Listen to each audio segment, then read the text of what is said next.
সাদাটা নিচে নামান, এই যে সাদা নিচে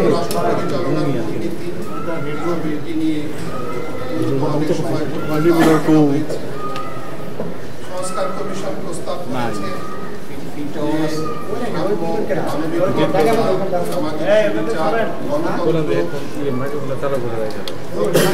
স্বাধীনতা ও সম্প্রীতি আগামী সংবিধানে করা বা উল্লেখিত করা এই জায়গাটাতে তর্ক বিতর্ক হয়েছে আগের নতুন কি অবস্থা আপনারা জানেন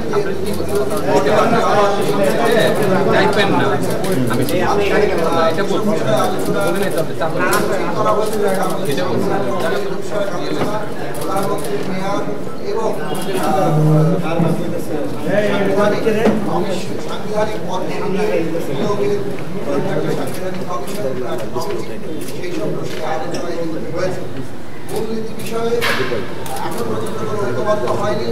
আমরা যে প্রস্তাব রেখেছিলাম যে আজকে আমাদের দিক থেকে আমাদের মতামতটা ছিল যে সংবিধানে ইতিমধ্যে যে 4টি মূলনীতি আছে সেটা বহাল রাখার পক্ষে অনেকগুলো দল আছে, আবার সংবিধানের এই 4টি মূলনীতি পরিবর্তন করার পক্ষে অনেকগুলো দল আছে। কিন্তু এই বিষয়ে যে প্রস্তাব আছে যে সংবিধানে মূলনীতিতে একটি অবশ্যই উল্লেখ করতে হবে, সেই ক্ষেত্রে 5টি প্রস্তাব আছে, আমরা সেটাকে সমর্থন করেছি। 1971 সালে আমাদের যে মুক্তিযুদ্ধ, সেই মুক্তিযুদ্ধের যে ঐক্যের ভিত্তি ছিল সাম্য, মানবিক মর্যাদা, সামাজিক সুবিচার, এই 3টি প্রশ্ন, রাষ্ট্রীয় গণতন্ত্র এবং ধর্মীয় স্বাধীনতা, সম্প্রীতি, পক্ষপাতহীনতা, এই 5টি বিষয় অবশ্যই মূলনীতির মধ্যে থাকতে হবে। এই বিষয়ে ঐক্যমত্য তৈরির জন্য আমরা কথা বলেছি এবং এই বিষয়ে ঐক্যমত্য এখন তৈরি না হলেও হয়তো এই বিষয়ে সম্ভাবনা আছে। আমরা আশা করি যে যারা বহাল রাখার পক্ষে, যারা পরিবর্তনের পক্ষে, সে বিষয়ে হবে না, সেটা জনগণ নির্ধারণ করবে। কিন্তু ভবিষ্যতে অন্তত এই 5টি বিষয় সংবিধানে থাকতে হবে, এইরকম একটি ঐক্যমত্য তৈরি হবে, সেটা আমরা প্রত্যাশা করি। আবারও বলি, সাম্য, মানবিক মর্যাদা, সামাজিক সুবিচার, গণতন্ত্র এবং ধর্মীয় স্বাধীনতা, সম্প্রীতি ও পক্ষপাতহীনতা। এরপরে আলোচনা শুরু হয়েছে প্রধানমন্ত্রী কত বছর ক্ষমতায় থাকতে পারে। আপনারা আগে জানেন যে বার এবং মেয়াদ নিয়ে যে তর্ক, সেখান থেকে সরে এসে একজন প্রধানমন্ত্রী এক জীবনে তিনি কত বছর দায়িত্ব পালন করবেন সেই বিষয়টা প্রস্তাব করেছে 10 বছরের। এই বিষয়ে মোটামুটি একটা ঐক্যমত্য তৈরির জায়গা তৈরি হয়ে গেছে। যুক্ত হয়ে গেছে যে সাংবিধানিক পদ্ধতিতে সংবিধিবদ্ধ প্রতিষ্ঠানের পদে নিয়োগের কর্তৃপক্ষ তৈরি হবে। আমরা মনে করছি বাংলাদেশের যে অভিজ্ঞতা, তাতে আমরা যে নির্বাচন কমিশন সহ দুর্নীতি দমন কমিশন, পাবলিক সার্ভিস কমিশন, মানবাধিকার কমিশন কিংবা অডিটর জেনারেলের মতো সংবিধিবদ্ধ প্রতিষ্ঠান, এইগুলো যখন দলীয়ভাবে নিয়োগ হয় তার ফলে এইগুলো সাংবিধানিক প্রতিষ্ঠান হিসেবে কাজ করতে পারে। তার পরিপ্রেক্ষিতে নির্বাচনের কি অভিজ্ঞতা, পাবলিক সার্ভিস কমিশনের মাধ্যমে প্রশাসন দলীয়করণের কি অভিজ্ঞতা, দুর্নীতির ভয়াবহ চিত্র, এই সব কিছু আমরা দেখেছি। বাংলাদেশের অভিজ্ঞতার জায়গা থেকে আমাদের দীর্ঘদিনের লড়াই যে এইখানে অবশ্যই সাংবিধানিক পদগুলিতে নিয়োগের এমন একটা কর্তৃপক্ষ তৈরি করা দরকার, এমন একটা কমিটি তৈরি করা দরকার যেখানে সরকারি দল, বিরোধী দল এবং বিচার বিভাগ এর প্রতিনিধিত্ব থাকবে। সেই ক্ষেত্রে পরিবর্তিত যে প্রস্তাব এসেছে সাংবিধানিক পদে নিয়োগের কমিটি এই নামে, অর্থাৎ এনসিসি এখন আর প্রস্তাবে নেই। এখন প্রস্তাব আছে সাংবিধানিক পদ, সাংবিধানিক ও সংবিধিবদ্ধ প্রতিষ্ঠানের পদে নিয়োগের কমিটি। সেখানে 7 জনের একটা কাঠামো তৈরি করা হয়েছে। আমরা বলেছি প্রয়োজনে কাঠামো সরল করা যেতে পারে, এমনকি কোন কোন প্রতিষ্ঠানে নিয়োগ হবে সেইগুলি সুনির্দিষ্ট করা যেতে পারে, যেমন আমরা এবং একই সাথে এর জবাবদিহিতা কার কাছে থাকে সেই প্রশ্ন আরো সুনির্দিষ্ট করা যেতে পারে। কিন্তু এই সাংবিধানিক পদ ও সংবিধিবদ্ধ প্রতিষ্ঠানের পদে নিয়োগের ক্ষেত্রে অবশ্যই নিয়োগের একটি কমিটি, যেখানে সরকারি দল, বিরোধী দল এইরকম একটি কমিটি করা দরকার। এই বিষয়ে আলোচনা এখন স্থগিত হচ্ছে। এরপরে আবারও আলোচনা হবে এবং এই এটা কমিশনের প্রস্তাব এবং সেখানে আমাদের সকলের অনেকগুলো রাজনৈতিক দল এখানে ঐক্যমত্য আছে। আমরা বলেছি যে এই বিষয়ে যদি এখনো কোনো সিদ্ধান্ত না আলাপ আলোচনা করে রাজনৈতিক দলগুলো পারস্পরিক আলোচনা করবে, নিজস্ব দলীয় ফোরামে আলোচনা করবে, কমিশন আলোচনা করবে, তার মধ্য দিয়ে যাতে অন্তত এইরকম একটি অত্যন্ত গুরুত্বপূর্ণ প্রশ্ন যেটা আমাদের সাংবিধানিক এই গণতান্ত্রিক পুনর্বাসনের ক্ষেত্রে একটা ক্ষমতার ভারসাম্য গণতান্ত্রিক জরুরি, সেই বিষয়ে আমাদের সিদ্ধান্ত নিতে হবে। ফলে ঐক্যমত্যের জন্য আমাদেরকে আরো সময় আলোচনা যা ছিল আজকেও একই আলোচনা হয়েছে। ফলে আমি একটু অভিমান করে বলেছি যে আমাদের মূলনীতিতে একটা জিনিস স্থাপন করা যেতে পারে যে আমরা কখনোই জাতীয় স্বার্থে একমত হতে পারবো না, এটা আমাদের মূলনীতিতে স্থাপন করা দরকার। এটা বলেছি যে এই জন্য দেখেন নতুন যে প্রস্তাবনাটা দেওয়া হয় সেখানে অতীতে যেগুলো ছিল গণতন্ত্র, সমাজতন্ত্র, ধর্মনিরপেক্ষতা এবং জাতীয়তাবাদ। আমরা বলেছি দেখেন সমাজতন্ত্রের জায়গায় সাম্য, মানবিক মর্যাদা, সুবিচার, এটা সমাজতন্ত্রকে কভার করে। ধর্মনিরপেক্ষতাবাদের জায়গায় আমরা বলেছি ধর্মীয় স্বাধীনতা, সম্প্রীতি এবং মানে ধর্মের বিপক্ষে কোনো ইয়ে থাকবে না, এই ধরনের একটা জিনিস যুক্ত করা হয়েছে। সুতরাং পক্ষপাতহীনতা, মানে ধর্মের নিয়ে পক্ষপাতহীনতা। সুতরাং এই তো কিছু করার পরও তারপরে দেখা যাচ্ছে কেউ একমত হতে পারছেন না।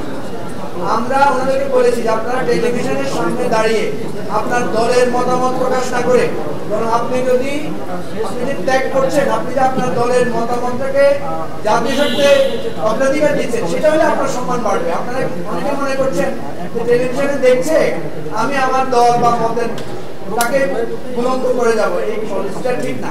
এই জন্য আমরা স্যাক্রিফাইস করতে বলেছি। সর্বশেষ যেটা আলোচনা আপনারা শুনেছেন যে এনসিসিটাকে পরিবর্তন করে এখন এটাকে একটা সাংবিধানিক নিয়োগ কমিটি, এটাকে আরো স্থূল করা হয়েছে এবং এখানে কমিটিটাকে আরো ছোট করা হয়েছে। এই প্রস্তাব যদি মানা না হয় এর থেকে আর কোনো অর্জন আমাদের হতে পারে না। বেশিরভাগ রাজনৈতিক দল আমরা এটা যুক্তি নিয়ে কথা বলেছি এবং যে কথাটা এটার বিপক্ষে এসেছে নির্বাহী বিভাগের ক্ষমতা হ্রাস। আমরা সেখানে বলেছি নির্বাহী বিভাগের কাজ তো আপনার নির্বাচন কমিশন নিয়োগ দেয়া না, এগুলো সাংবিধানিক দায়িত্ব, এগুলোকে সবসময় বলা হয়েছে। আমরা সেখানে প্রশ্ন করেছিলাম যে আপনারা চান যে এই প্রতিষ্ঠানগুলো নিরপেক্ষ থাকুক, চান কিনা? সবাই বলেছে হ্যাঁ চাই। তো নিরপেক্ষ যদি চান তাহলে একটা কমিটি দিয়ে করলে অসুবিধা থাকবে না। আমরা মনে করি নির্বাহী বিভাগের বাংলাদেশের মানুষ নিজেদেরকে গৌরবান্বিত মনে করবে যে নির্বাচন কমিশন নিয়োগ, দুদক নিয়োগ, পিএসসি চেয়ারম্যান নিয়োগ নিয়ে প্রধানমন্ত্রী, বিরোধী দলীয় নেতা, স্পিকার আলোচনা করছেন এবং প্রেসিডেন্টের প্রতিনিধি, চিফ জাস্টিসের প্রতিনিধি। আমরা এখন চাই দোয়া করেন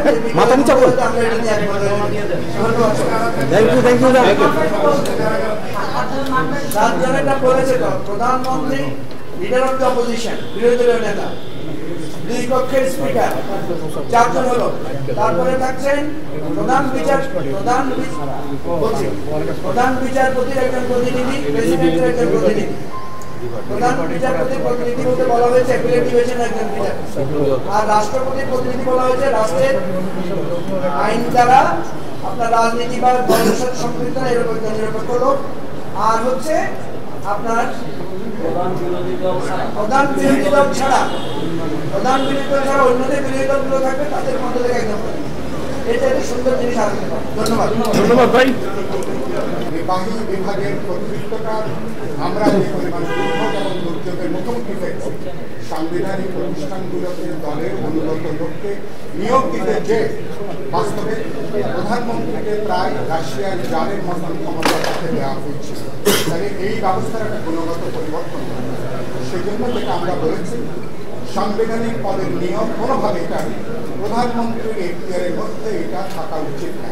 কারণ আমরা এখানে দল নিরপেক্ষ, যোগ্য, অভিজ্ঞ, প্রজ্ঞাবান ব্যক্তিবর্গকে আমরা দেখতে চাই। সেই কারণের জন্য জাতীয় কমিশন সংশোধিত আকারে তারা যে প্রস্তাবটা হাজির করেছে এটাকে এখন সাংবিধানিক পর্যবেক্ষণ কমিটি এই নামে সাতজন তাহলে সেই জায়গা থেকে আগের অনেকখানি গণতান্ত্রিক এটা অনেকখানি গ্রহণযোগ্য হতে পারে। তারা যে প্রস্তাব দিয়েছে এই প্রস্তাবের ভিতরে দেখা যাচ্ছে প্রায় যারা সরকার গঠন করবেন যারা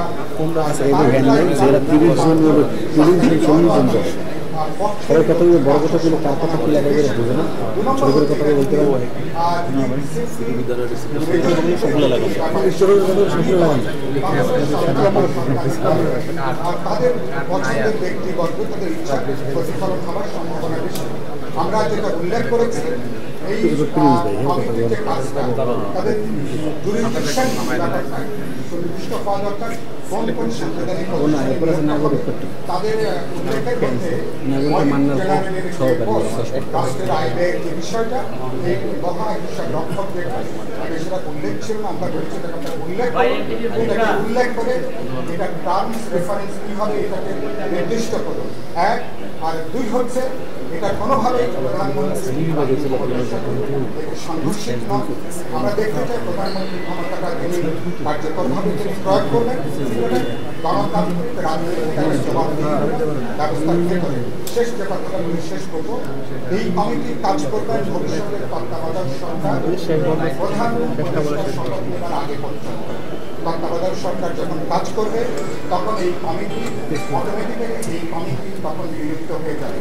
ভবিষ্যতে নির্বাচনের মধ্য দিয়ে যখন আবার নতুন সরকার গঠন হবে তখন উপাদানটা তখন সেখানে পরিবর্তন হবে, তখন আবার সেখানে নতুনভাবে এই সাংবিধানিক পদের কমিটি তখন এটা গঠিত হবে। আর কমিটিগুলোর জবাবদিহিতা তার যে অ্যাকাউন্টেবিলিটি প্রশ্নটা আমরা বলেছি সেটাকে সুনির্দিষ্ট করা দরকার। মানুষ যেন আশ্বস্ত হতে পারে। এত সংস্কারের কথা বলছি কিন্তু আসলে যদি গোড়ায় যদি গলত থাকে তাহলে কিন্তু কোনো সংস্কার আপনার কোনো ফলাফল দেবে না।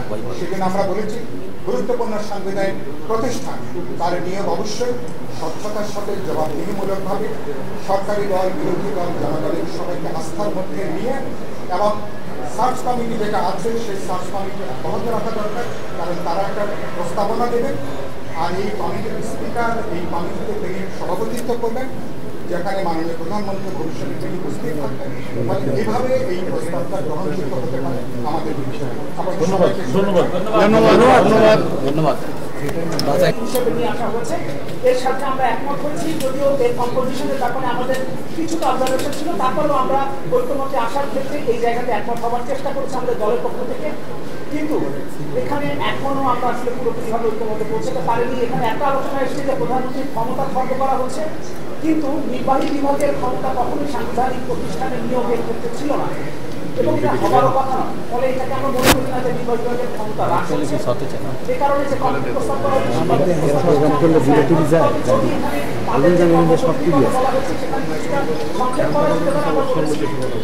নির্বাচন কমিশন, দুর্নীতি দমন কমিশন, স্থানীয় সরকার কমিশন, এই কমিশনগুলোর কমিশনার সহ প্রধানমন্ত্রী এবং controller general controller and auditor জেনারেলের যে নিয়ম, এটা অবশ্যই এই ধরনের একটা কমিটির মধ্য দিয়ে হতে হবে। এটা যদি না হয় তাহলে আসলে আমরা যে সাংবিধানিক স্বৈরতন্ত্র ঠেকানোর জন্য এই আয়োজন করেছি ঐক্যমত্য কমিশনটা এত কিছু, সেটা আসলে তখন কাজে দেবে না।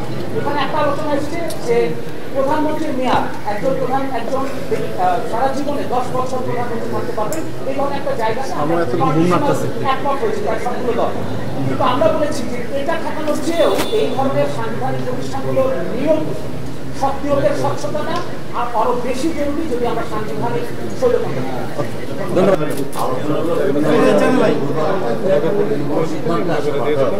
আমরা এই বলছি যে আপনাদের সিদ্ধান্ত নেওয়ার প্রক্রিয়াটা কি?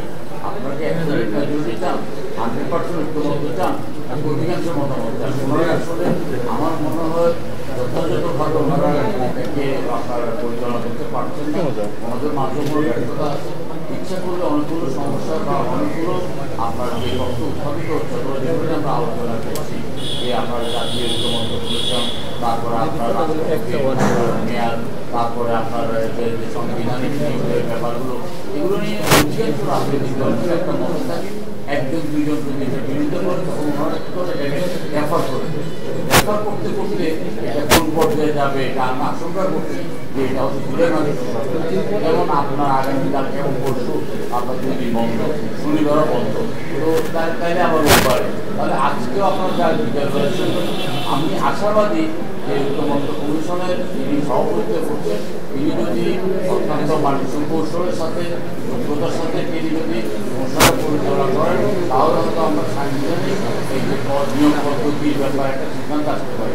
কিন্তু তিনি যদি ইচ্ছাকৃতভাবে মনে করেন যে না আলোচনাটাকে আরও দীর্ঘায়িত করা দরকার, আরও দীর্ঘায়িত করা দরকার, তাহলে অনেক গভীরভাবে আমরা আসলে আমাদের হতাশা ব্যক্ত করি।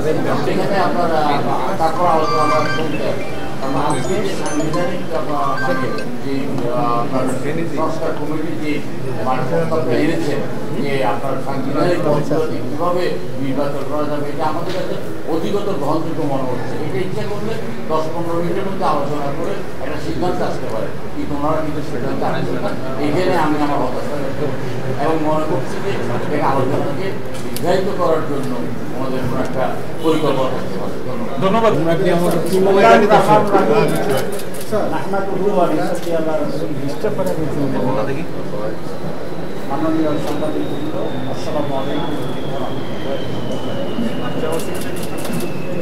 আজকে দুটা বিষয়ের উপরে দীর্ঘ আলোচনা। প্রথমে আমাদের রাষ্ট্রীয় মূলনীতির ব্যাপারে আলোচনা হয়েছে। এই সবুজ ভাই অডিও নাই এখানে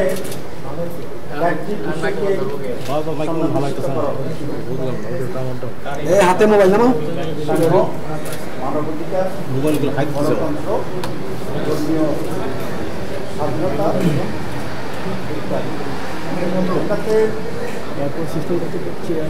কমিউনিস্ট পার্টি এবং আর সকলেই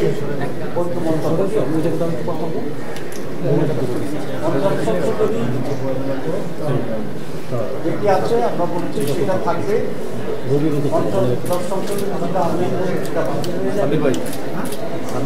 এবং তার সাথে নতুন যে কয়েকটি শব্দ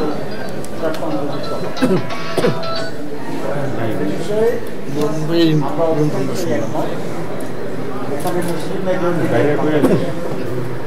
সুতরাং এই দেশের জনগণের সেন্টিমেন্ট হচ্ছে আল্লাহর বিশ্বাস এবং আস্থার এগুলো আমাদের সে আলোকেই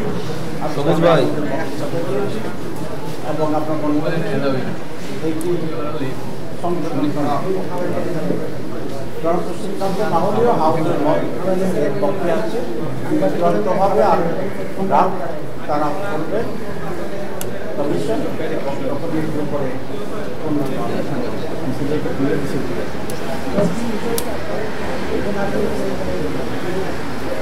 আমরা পরবর্তী যে এজেন্ডা সে এজেন্ডা ছিল আমাদের এনসিসি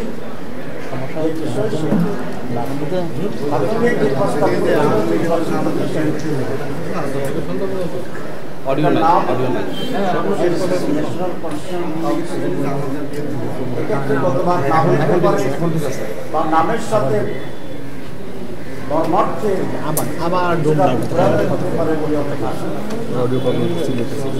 অনেকে এটা বাদ দিয়েছিল যে এনসিসি শুনতে একটি সুপ্রা কমিশনার পরিকল্পনা আছে, নামটা একটু পরিবর্তন করা।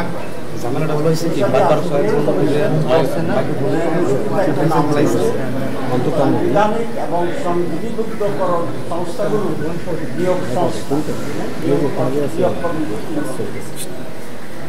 এখানে আজকে আলোচনা হয়েছে যে বাংলাদেশে যে সমস্ত সাংবিধানিক কমিটিগুলো আছে, যেমন ইলেকশন কমিশন আছে, পাবলিক সার্ভিস কমিশন আছে, দুদক আছে এবং আপনার পাবলিক অ্যাকাউন্টসের যারা আছে সেই সমস্ত কমিশন আছে।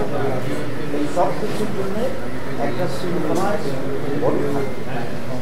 কেন্দ্র বলেছেন এটা প্রধানমন্ত্রীর ক্ষমতা খর্ব করা হবে, আসলে বিষয়টি এরকম নয়। কারণ এই সমস্ত সংস্থার নিয়োগ আগেও কোনো প্রধানমন্ত্রীর মাধ্যমে হতো না, এটার জন্য একটা সার্চ কমিটি করা হতো, সেই সার্চ কমিটির মাধ্যমে এগুলো নিয়োগ হতো। আগে ভিন্ন ভিন্ন সার্চ কমিটি ছিল একই। বর্তমান প্রস্তাবে অনেক সার্চ কমিটি না করে একটা সেন্ট্রাল বডি প্রস্তাবনা করা হয়েছে যেগুলো এসব নিয়োগগুলোকে দেখবেন এবং এটা প্রধানমন্ত্রী আগেও ক্ষমতার ভিতরে ছিল না, এখন এটার মাধ্যমে প্রধানমন্ত্রীর ক্ষমতা খাটো করার কোনো সুযোগ একটা নেই। এখানে যে বডিটা প্রস্তাব করা হয়েছে সেখানে আগে প্রেসিডেন্ট এবং চিফ জাস্টিসকে ইনক্লুড করে তারা এটা করছিলেন। আমরা আমাদের রিটেন যে প্রস্তাব দিয়েছিলাম সেখানে আমরা বলছিলাম যে যেহেতু রাষ্ট্রের প্রধান ব্যক্তি প্রেসিডেন্ট এবং জুডিশিয়ারি প্রধান ব্যক্তি চিফ জাস্টিস, তাদেরকে কমিটিতে না রেখে তাদেরকে এর আওতায় রাখা দরকার। কোনো ক্রাইসিস যাতে হয় তখন তাদেরকে পরবর্তীতেও আমাদের ঐক্যমত্য কমিশন সেটাকে চেঞ্জ করে দিয়েছে, নাম চেঞ্জ করছে এবং সেটা চেঞ্জ করে বর্তমান কর্পোরেশন হচ্ছে প্রধান বিরোধী দলীয় নেতাবাদের ডেলিগেশন থাকবেন। বিরোধী দলের বাইরে যে সমস্ত দল থাকবে পাবেন তাদের সকলের কাছ থেকে একজন স্পিকার এবং প্রধান বিচারপতি প্রতিনিধি হিসাবে একজন বিচারপতি আর প্রেসিডেন্টের বা রাষ্ট্রপতির পক্ষ থেকে একজন এবং এই কমিটির সভাপতিত্ব করবেন লোয়ার হাউস যদি হয় অথবা বর্তমান যে হাউস আছে সংসদ। এই কমিশনের সাথে আমরা হাউস দেখেছি বোধহয় একটি দল ছাড়া আর সকলেই এখন পর্যন্ত যে মত দিয়েছে তারা সকলেই একমত পোষণ করেছেন। বাংলাদেশ জামাত ইসলামীও এবার যে সংশোধিত কমিটি এবং সংশোধিত নাম তার সাথে সম্পূর্ণ একমত। বাংলাদেশে আজকে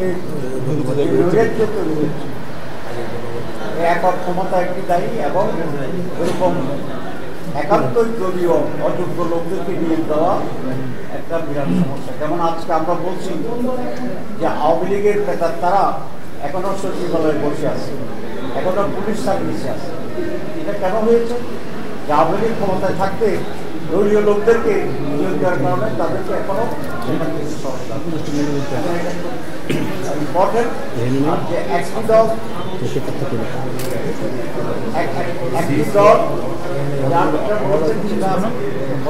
তারা একটু পরে করবে বাংলাদেশ ন্যাশনাল। আর প্রধানমন্ত্রী সময়ের ব্যাপারে তো আমরা এর আগের দিনেই কনক্লুশন করেছি যে তিনটি দল ছাড়া সকলেই 10 বছরের পরে 10 বছরের ব্যাপারে সকলেই একমত হয়েছে। 2 টার্ম নয়, ম্যাক্সিমাম 10 বছর in the whole life time. জীবনে 10 বছরের বেশি আর হতে পারবে না। এটা ট্রাম্প দিতে হতে পারে, পার্লামেন্ট যদি মাঝপথে ভেঙে যায় তাহলে এটা তিনটে উঠবে।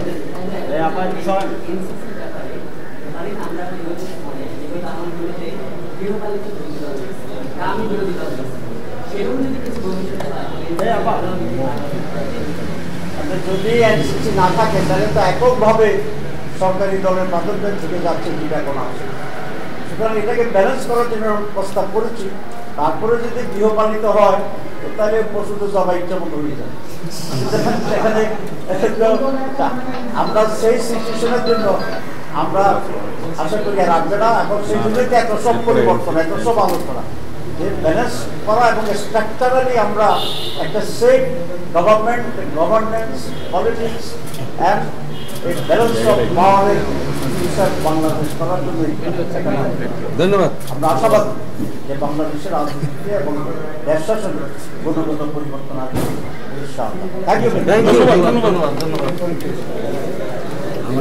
তারা বলেছিলেন যে সার্ব মানবিক মর্যাদা, সামাজিক ন্যায় বিচার বা সুবিচার হবে আপনার এই ঘোষণাপত্রের মূল মন্ত্র।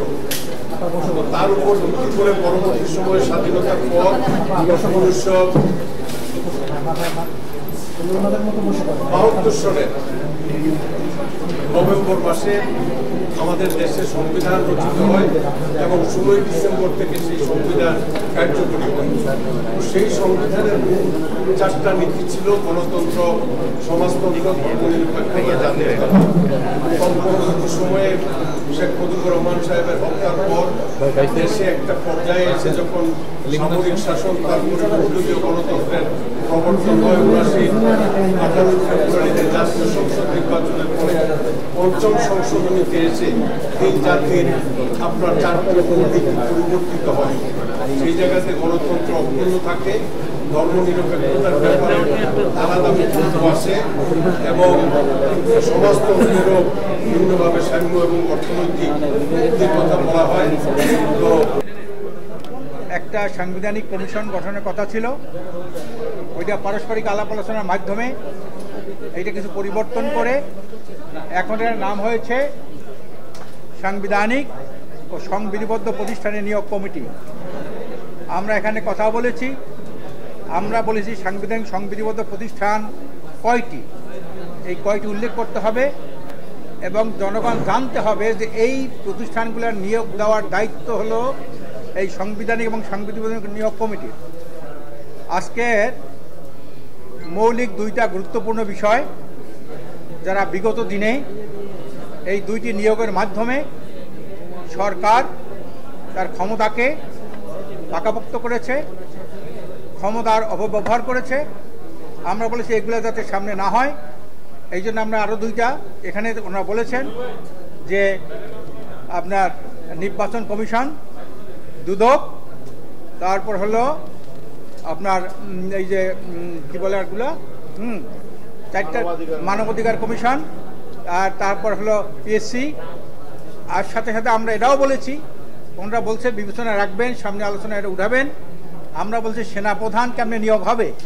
এই সেনাপ্রধান নিয়োগের ক্ষেত্রে আমরা বিগত দিনে দেখেছি 4-5 র্যাঙ্ক বাদ দিয়ে তাকে নিজের লোক মনে করে তাকে সেনাপ্রধান বানানো হয়। মঈনুদ্দিন ফখরুদ্দিন আমরা দেখেছি 4-5 র্যাঙ্ক বাদ দিয়ে তাকে কিন্তু সেনাপ্রধান বানানো হয়েছিল। এখন এই ওয়াকারুজ্জামান অনেকটা তাই করেছে। কাজে আমরা পরিষ্কার বলছি যে সেনাপ্রধান নিয়োগটাও এই সাংবিধানিক ও সংবিধিবদ্ধ প্রতিষ্ঠানের নিয়োগ কমিটি এটা করবে। এইটা আগে ছিল না, এখন আমরা নূতনভাবে এটা করছি। ওনারা বলছেন এইটা আমরা আগামীতে আলোচনায় আনবো। দ্বিতীয় নম্বর যেটা হলো এনসিসি প্রস্তাবে ছিল এটা। দ্বিতীয় নম্বর যেটা হলো এই যে আপনার অ্যাটর্নি জেনারেল যদি দলীয় নিয়োগ হয় তাহলে দেখা গেল বিরোধী দলগুলি কখনো ন্যায় বিচার পায় না। এই জন্য আমরা অ্যাটর্নি জেনারেলকেও পরিষ্কার বলেছি এই নিয়োগ দেবে সাংবিধানিক ও সংবিধিবদ্ধ প্রতিষ্ঠানের নিয়োগ কমিটি। আর এই সংবিধিবদ্ধ সদস্যবৃন্দ হলেন প্রধানমন্ত্রী, স্পিকার নিম্নকক্ষ, স্পিকার উচ্চকক্ষ, বিরোধী দলীয় নেতা, প্রধান বিরোধী দল ব্যতীত অন্যান্য বিরোধী দলের সময়ের একজন প্রতিনিধি, তারপর হলো রাষ্ট্রপতির প্রতিনিধি, আর প্রধান বিচারপতি একজন প্রতিনিধি। এরা এই সেনাপ্রধান, অ্যাটর্নি জেনারেল, তারপর হলো নির্বাচন কমিশন, দুদক, মানবাধিকার কমিশন, সরকারি কর্মসংস্থা, এগুলা নিয়োগ দেবেন এরা। এটা নিয়ে একটু মতানৈক্য আছে। আগামীতে আলোচনার মাধ্যমে আমরা আশা করি এই সেনাপ্রধান এবং অ্যাটর্নি জেনারেল যদি এই নিয়োগ নিরপেক্ষ এই যে কমিটির মাধ্যমে নিয়োগ দেওয়া হয় তাহলে আগামী দিনে আমরা একটা সেনাবাহিনীর মধ্যেও একটা চেইন অফ কমান্ড পাবো। আর আপনার এই যে অ্যাটর্নি জেনারেল যে নিয়োগটা তার মাধ্যমেও সকল মানুষ একটা ন্যায় বিচার পাবে বলে আমরা মনে করি। ধন্যবাদ। এখন আপনাদের সামনে বক্তব্য। জি, মূলনীতি আলোচনা শেষ হয় নাই, আমরা এখনো পৌঁছতে পারি নাই। যে দেশে আমরা অনেক বলেছি এইভাবে যে দেশে আমরা পরিষ্কার বলেছি যে ওই যে আপনার সাম্য, মানবিক মর্যাদা, সামাজিক ন্যায় বিচারের সাথে আল্লাহর উপরে পূর্ণ আস্থা ও বিশ্বাস, এইটা এবং গণতন্ত্র, এইটা মূলনীতির মধ্যে থাকতে হবে, এটা আমরা বলেছি। এখন আপনাদের সামনে বক্তব্য দিয়েছেন আমাদের দলের মুখপাত্র, ইসলাম আন্দোলনের যুগ্ম মহাসচিব জনাব মাওলানা গাজী আতাউর রহমান। আসলে আজকে যে বিষয়ে মূলত আলোচনা ছিল, সকালের দিকে আলোচনা ছিল সংবিধানের মূলনীতি নিয়ে। সেখানে সংবিধানের মূলনীতির ব্যাপারে সংস্কার কমিশন থেকে একটা পরবর্তীতে সর্বশেষ যে প্রস্তাবটা ছিল যে তারা নতুন করে যে সংবিধানে উল্লেখ হবে, আগের মূলনীতি, বিদ্যমান মূলনীতি সেগুলো পরিবর্তন হোক বা থাকুক, তার বাইরে এই সংস্কার কমিশন থেকে সর্বশেষ তারা যে প্রস্তাব করেছে যে সাম্য, মানবিক মর্যাদা, সামাজিক সুবিচার, তার পাশাপাশি গণতন্ত্র এবং ধর্মীয় স্বাধীনতা ও ধর্মীয় স্বাধীনতা এই বিষয়টাও সাথে যুক্ত করেছে।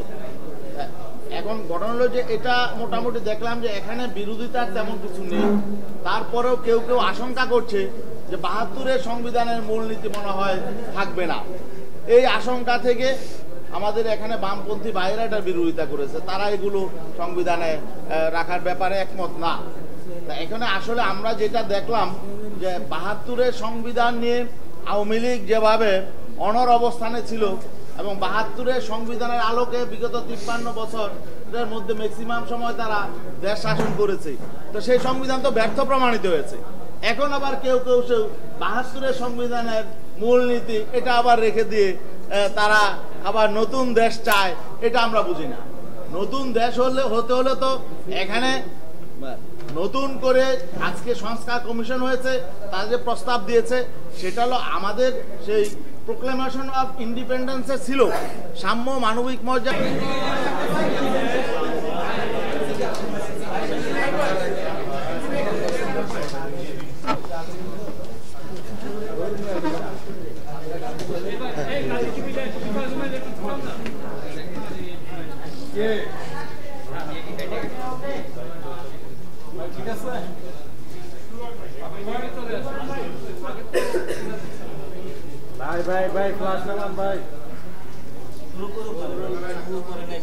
ভাই শুরু করতে পারি? আচ্ছা, আলোচ্য বিষয় আমরা সবাই জানি, মানে আপনাদের কি অবস্থা ছিল আপনার দলের, সেটুকু বলেন।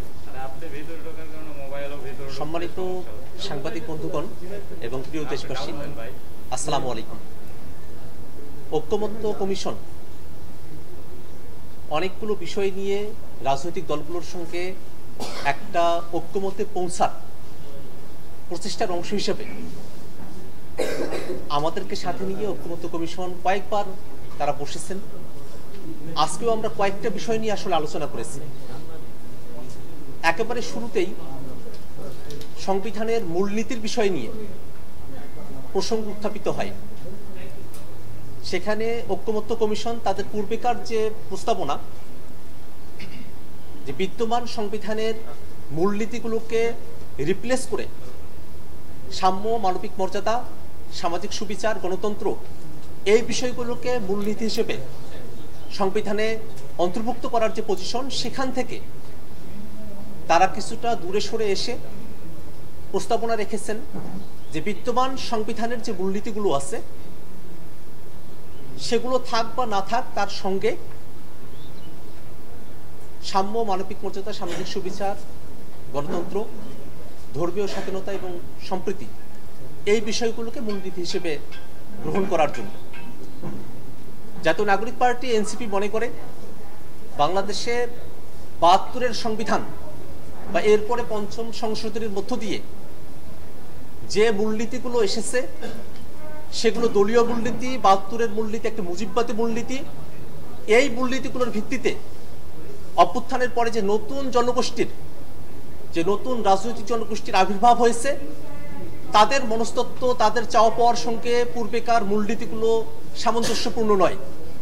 এই কারণে জাতীয় নাগরিক পার্টি মনে করে সাম্য, মানবিক মর্যাদা, সামাজিক সুবিচার, গণতন্ত্র এই বিষয়গুলোকেই মূলনীতি হিসেবে আমাদের গ্রহণ করতে হবে। আজকে মূলনীতির বিষয়ে এখানে কোনো ঐক্যমতের ভিত্তিতে কোনো সিদ্ধান্ত গৃহীত হয়নি। আমরা প্রস্তাবনা রেখেছি যে পূর্বেকার ৭২-এর সংবিধানের যে মূলনীতিগুলো আছে, বর্তমান যে মূলনীতিগুলো আছে, সেগুলোকে বাদ দিয়ে নতুন করে এই মূলনীতিগুলোকে গ্রহণ করতে হবে। একই সাথে সাংবিধানিক কাউন্সিলের বিষয়ে যে আলাপটা দীর্ঘ সময় ধরে চলে আসছিল, কনসেপ্ট ছিল যে সাংবিধানিক যে প্রতিষ্ঠানগুলো আছে, সংবিধিবদ্ধ যে প্রতিষ্ঠানগুলো আছে, সেখানে নিয়োগ করার সময়টাতে যেন একটা গণতন্ত্রায়ন থাকে,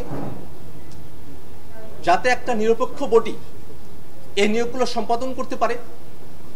আগেকার সময়গুলোতে যেমনটা হয়েছে, শুধুমাত্র সরকারি দলের প্রধান বা প্রধানমন্ত্রী তাদের একক হস্তক্ষেপের মধ্য দিয়ে সাংবিধানিক প্রতিষ্ঠান, সংবিধিবদ্ধ প্রতিষ্ঠানগুলোতে যে নিয়োগগুলো হতো সেগুলো না হয়ে প্রধানমন্ত্রী, বিরোধী দলীয় প্রধান, অন্য বিরোধী দলের নেতারা, স্পিকার, রাষ্ট্রপতির প্রতিনিধি, প্রধান বিচারপতির প্রতিনিধি তাদেরকে নিয়ে একটা কমিটি করে তার মধ্য দিয়ে আসলে নিয়োগগুলো সম্পাদন করা। আমরা দেখেছি পূর্বে এই কমিটিকে জাতীয় সাংবিধানিক কাউন্সিল হিসেবে, এনসিসি হিসেবে অবহিত করা হয়েছিল।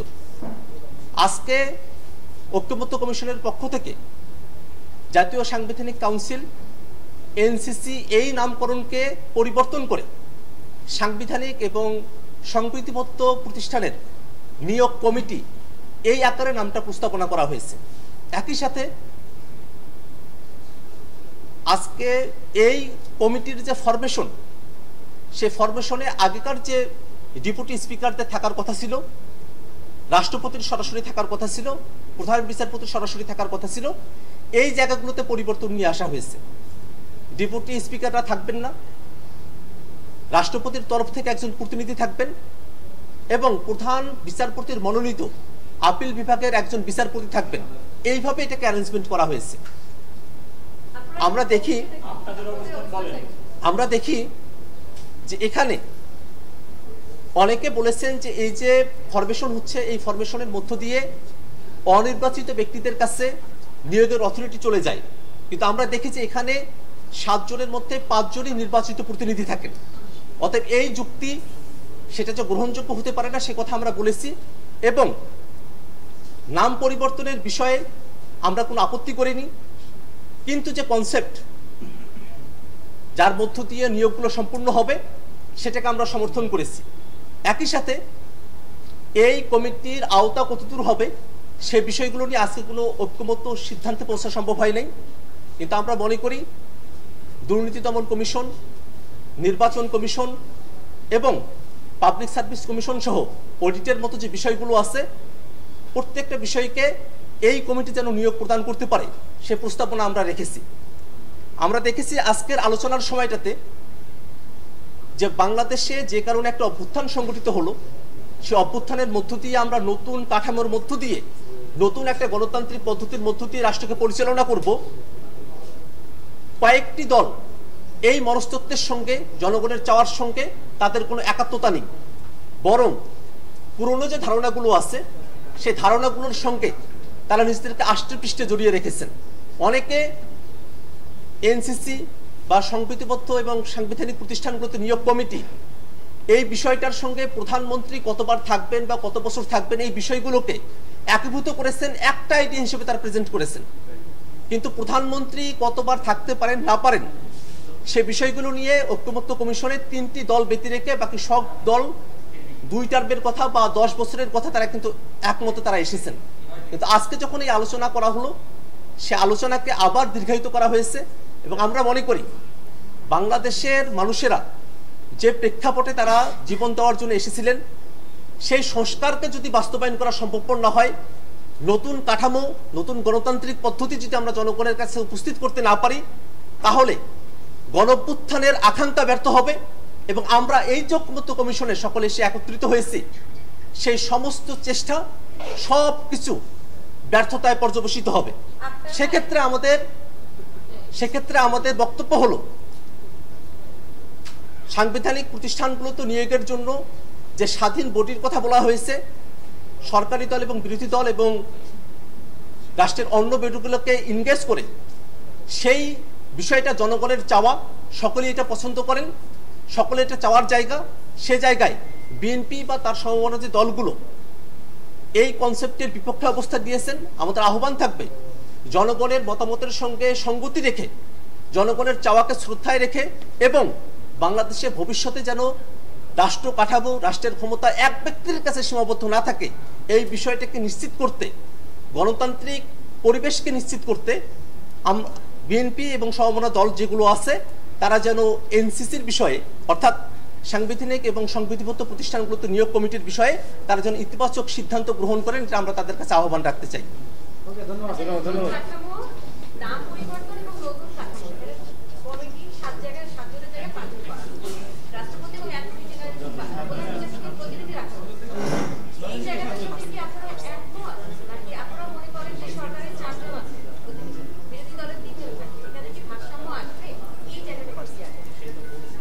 যে 7 জন ব্যক্তিকে দিয়ে নিয়োগ কমিটি গঠন করার কথা বলা হয়েছে, সেখানে আমাদের প্রস্তাবনা ছিল যাতে করে 7 জনে অন্তত 5 জন তাদের ঐক্যমতের ভিত্তিতে নিয়োগ সম্পন্ন হয় এবং এই 5 জনের মধ্যে 1 জন অন্তত বিরোধী দলের থেকে হওয়াটা বাধ্যতামূলক যেন থাকে, সেটার কথা আমরা বলেছি। তার মধ্য দিয়ে আসলে ডায়ালগের পরিস্থিতি তৈরি হবে এবং রাজনৈতিক যে দলগুলো আছে, সরকারি এবং বিরোধী দল, তাদের মধ্যকার একটা মেলবন্ধনের মধ্য দিয়ে নিরপেক্ষভাবে সাংবিধানিক প্রতিষ্ঠানগুলোতে নিয়োগ কার্য সম্পূর্ণ করা সম্ভব হবে।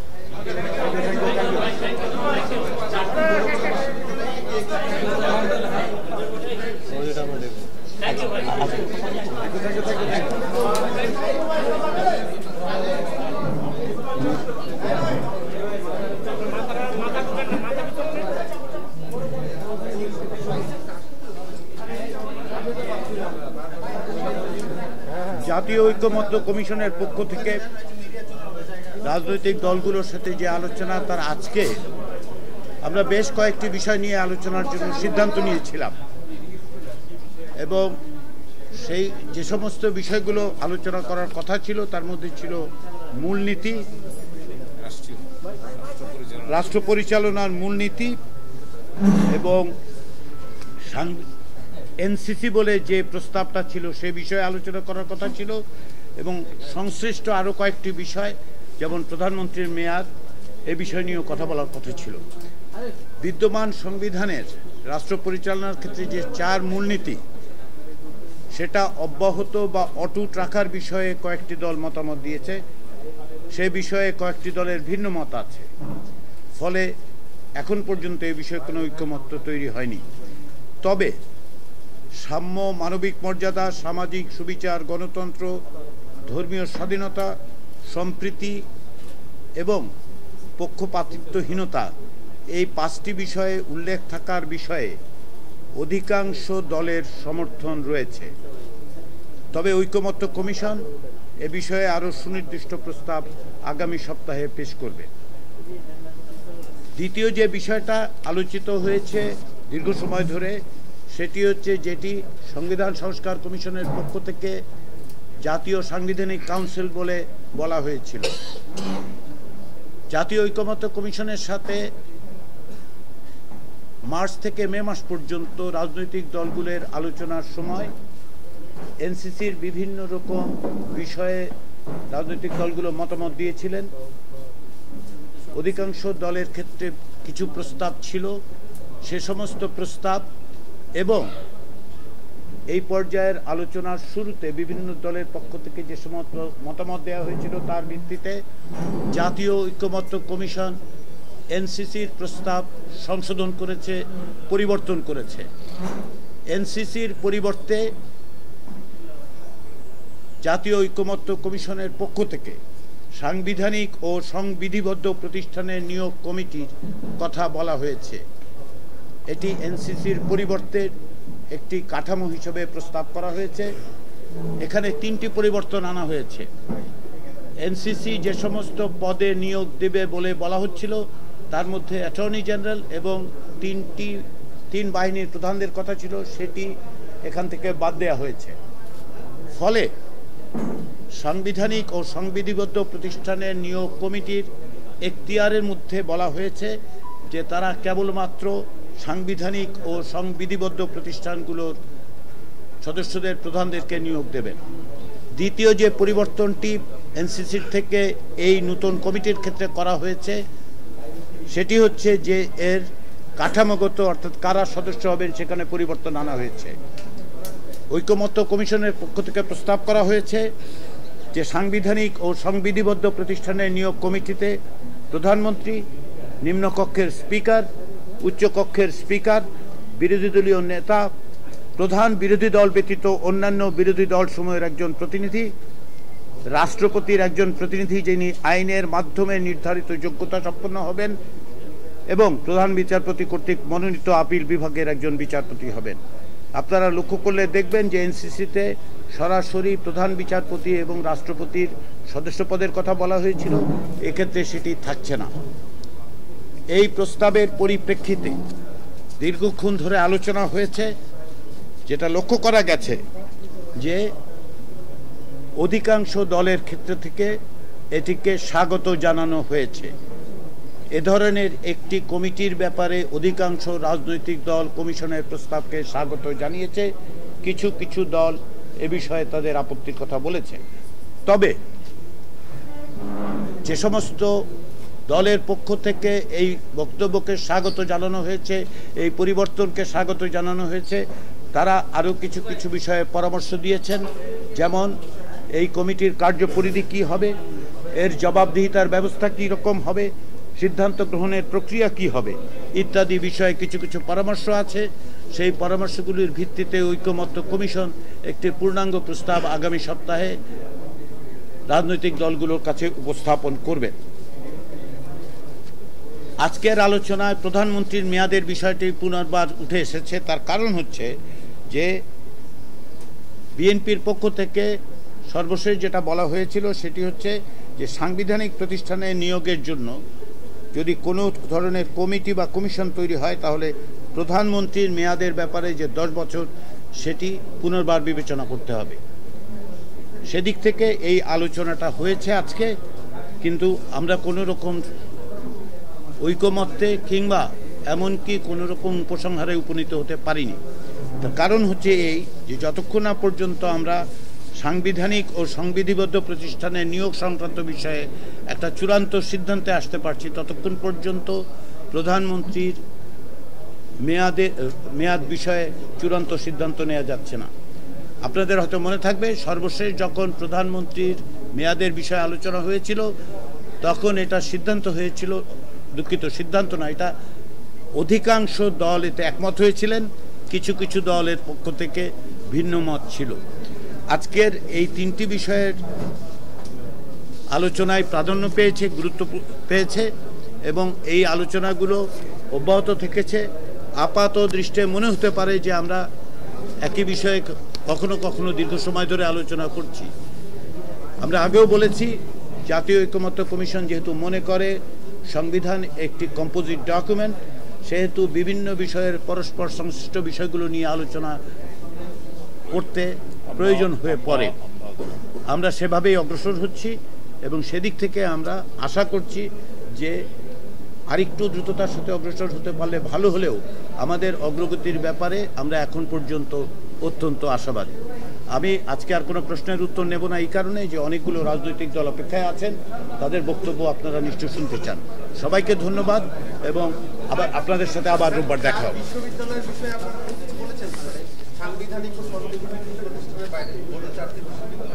না, বিশ্ববিদ্যালয় নিয়ে কোনো আলোচনা হয়নি। একটু বলতে পারেন যে কতগুলো উল্লেখ থাকবে স্পেসিফিক?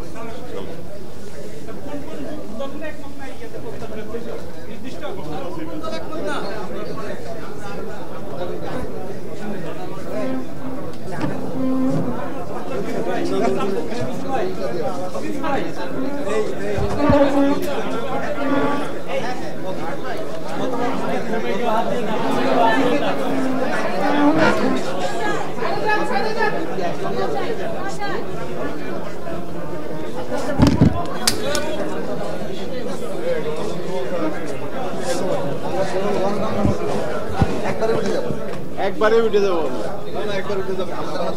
না, আর আসবো না, আপনাদেরকে দিয়ে গেলাম। আমাদের মধ্যে থেকে নাগরিক আছে, হ্যাঁ নাগরিক সাকিব বসাই দিই।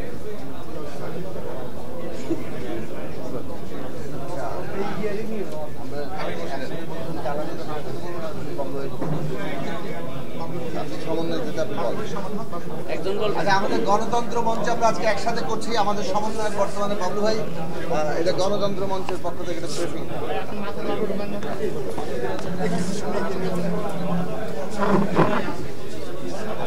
হ্যাঁ সেটা একটু বলার সিনোপসিসটা। শুরু করবো? হ্যাঁ।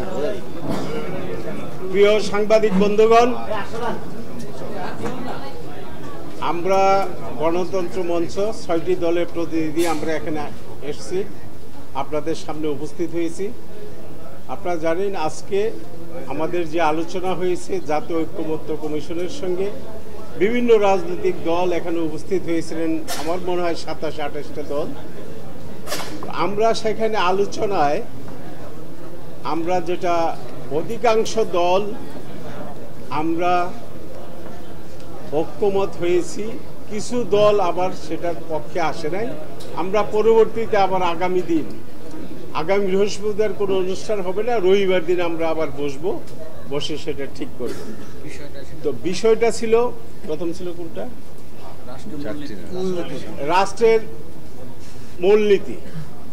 এই মূলনীতির প্রশ্নে আপনারা জানেন আমরা সরকার ও শাসন ব্যবস্থা পরিবর্তনের লক্ষ্যে আমরা সবসময় গত 3 বছর রাজপথে আমরা বলে এসেছি সাম্য, মানবিক মর্যাদা, সামাজিক ন্যায় বিচার ও গণতন্ত্র এবং ধর্মীয় স্বাধীনতার কথা আমরা এই কথাগুলো আমরা বলে এসেছি। আজকে নতুন করে ধর্মীয় স্বাধীনতার জায়গায় ধর্মীয় স্বাধীনতা ও সম্প্রীতি লাগিয়েছে পক্ষপাতহীন। তো সেখানে আমরা বলেছি এই বিষয়েও আজকে আমরা ঐক্যমতে পৌঁছতে পারিনি। এখানে বিএনপির পক্ষ থেকে যেটা বলা হয়েছে সেটার সঙ্গে আমরা দ্বিমত করিনি। তো আমরা যেটা বলে এসেছি সেটা নিয়ে সামনে আলোচনা হবে, আলোচনা রবিবারে হবে, হলে এটা আর একটা ঐক্যমত অবস্থানে আমরা পৌঁছব। সেকেন্ড থিং, আমরা আজকে আরেকটা বিষয় নিয়ে যেটা আলোচনা করেছি সেটা হয়েছে সাংবিধানিক ও সংবিধিবদ্ধ প্রতিষ্ঠানের নিয়োগ, যেটা গত তারিখে আমরা বলেছিলাম গত রবিবারে যে এনসিসি গঠন জাতির জন্য খুবই জরুরি আমরা বলেছিলাম, পার্টিকুলারলি আমরা বলেছিলাম।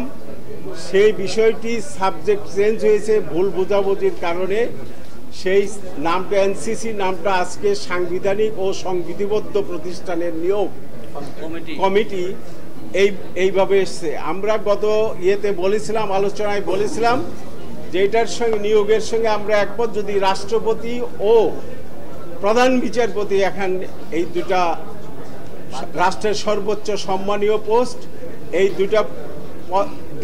দুইটা প্রতিষ্ঠানকে আমরা বাইরে রেখে এটা কমিটি গঠন করা উচিত। সে জায়গায় আজকে 60টা প্রতিষ্ঠানের নাম দিয়ে, প্রতিষ্ঠানের 7 জনের নাম দিয়ে সেখানে দেওয়া হয়েছে প্রধানমন্ত্রী, উচ্চকক্ষের স্পিকার, নিম্নকক্ষের স্পিকার ও প্রধান বিরোধী দল এবং প্রধান বিরোধী দল সমূহের অন্যান্য বিরোধী দলের প্রতিনিধিবর্গ সহ 60টি প্রধান বিচারপতি, ওই 2 জন 7 জনের একটা কমিটি সেখানে করা হয়েছে। এই বিষয়ে আমরা অধিকাংশ দল একমত পোষণ করেছি, 2-3টি দল সেখানে একমত পোষণ করেন নাই। আমরা আবার এটা নিয়ে রবিবারে আলোচনা করব, রবিবারে আলোচনা করে আমরা একমত পোষণ করব। আশা করি আমরা ঐক্যমতে পৌঁছতে পারবো, এই আশাবাদ ব্যক্ত করছি। ধন্যবাদ আপনাদের।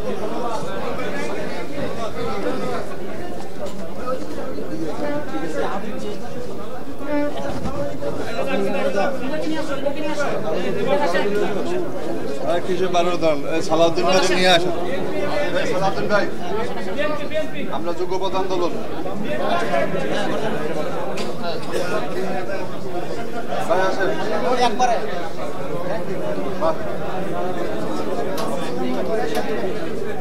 ভাই সালাম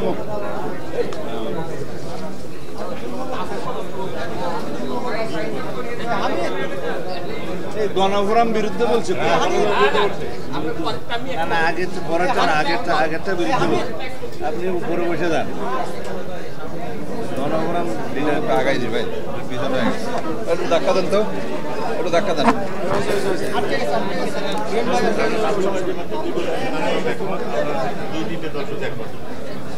যে যার বয়ান দিছে সেটা ভিতরে বললেন আপনি শর্ত সাপেক্ষে 10 বছর রাজি হয়েছে, কে বলছে আপনার রাজি হলেন?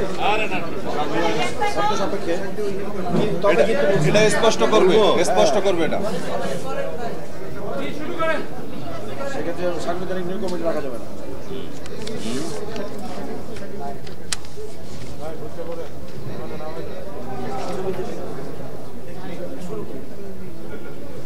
আসসালামু আলাইকুম।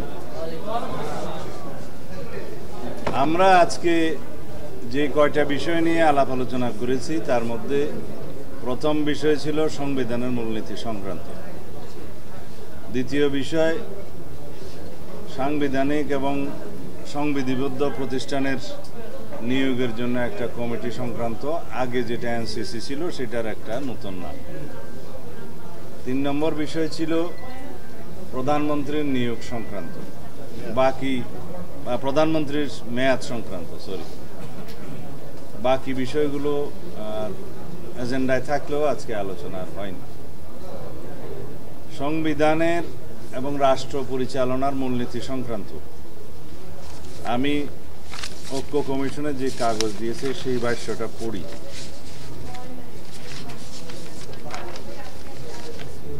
সংবিধানে রাষ্ট্র পরিচালনার মূলনীতি হিসেবে সাম্য, মানবিক মর্যাদা, সামাজিক সুবিচার, গণতন্ত্র এবং ধর্মীয় স্বাধীনতা ও সম্প্রীতি এই কথাগুলো উল্লেখ থাকবে।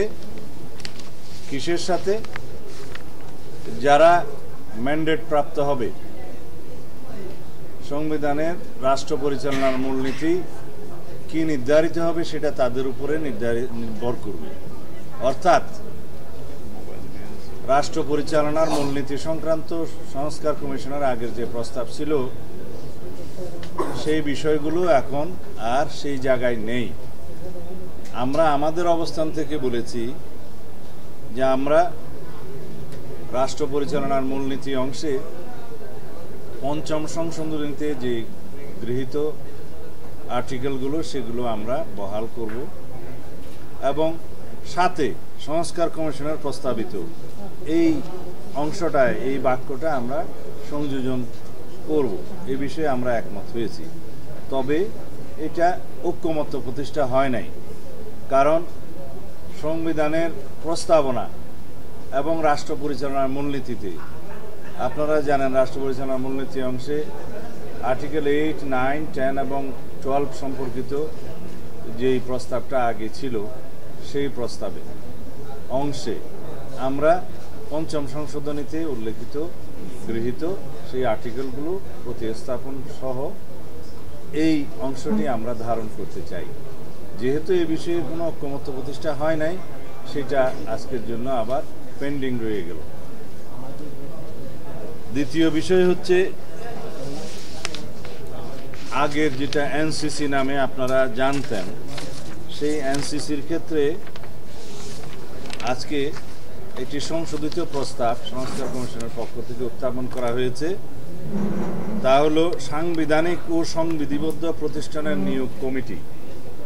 ওনারা একটা কমিটির প্রস্তাব করেছেন, তার মধ্যে প্রধানমন্ত্রী, স্পিকার নিম্নকক্ষের, স্পিকার উচ্চকক্ষের, বিরোধী দলীয় নেতা, প্রধান বিরোধী দল ব্যতীত অন্যান্য বিরোধী দলসমূহের একজন প্রতিনিধি, রাষ্ট্রপতির প্রতিনিধি উইদিন ব্র্যাকেট আইনের মাধ্যমে নির্ধারিত যোগ্যতা সম্পন্ন।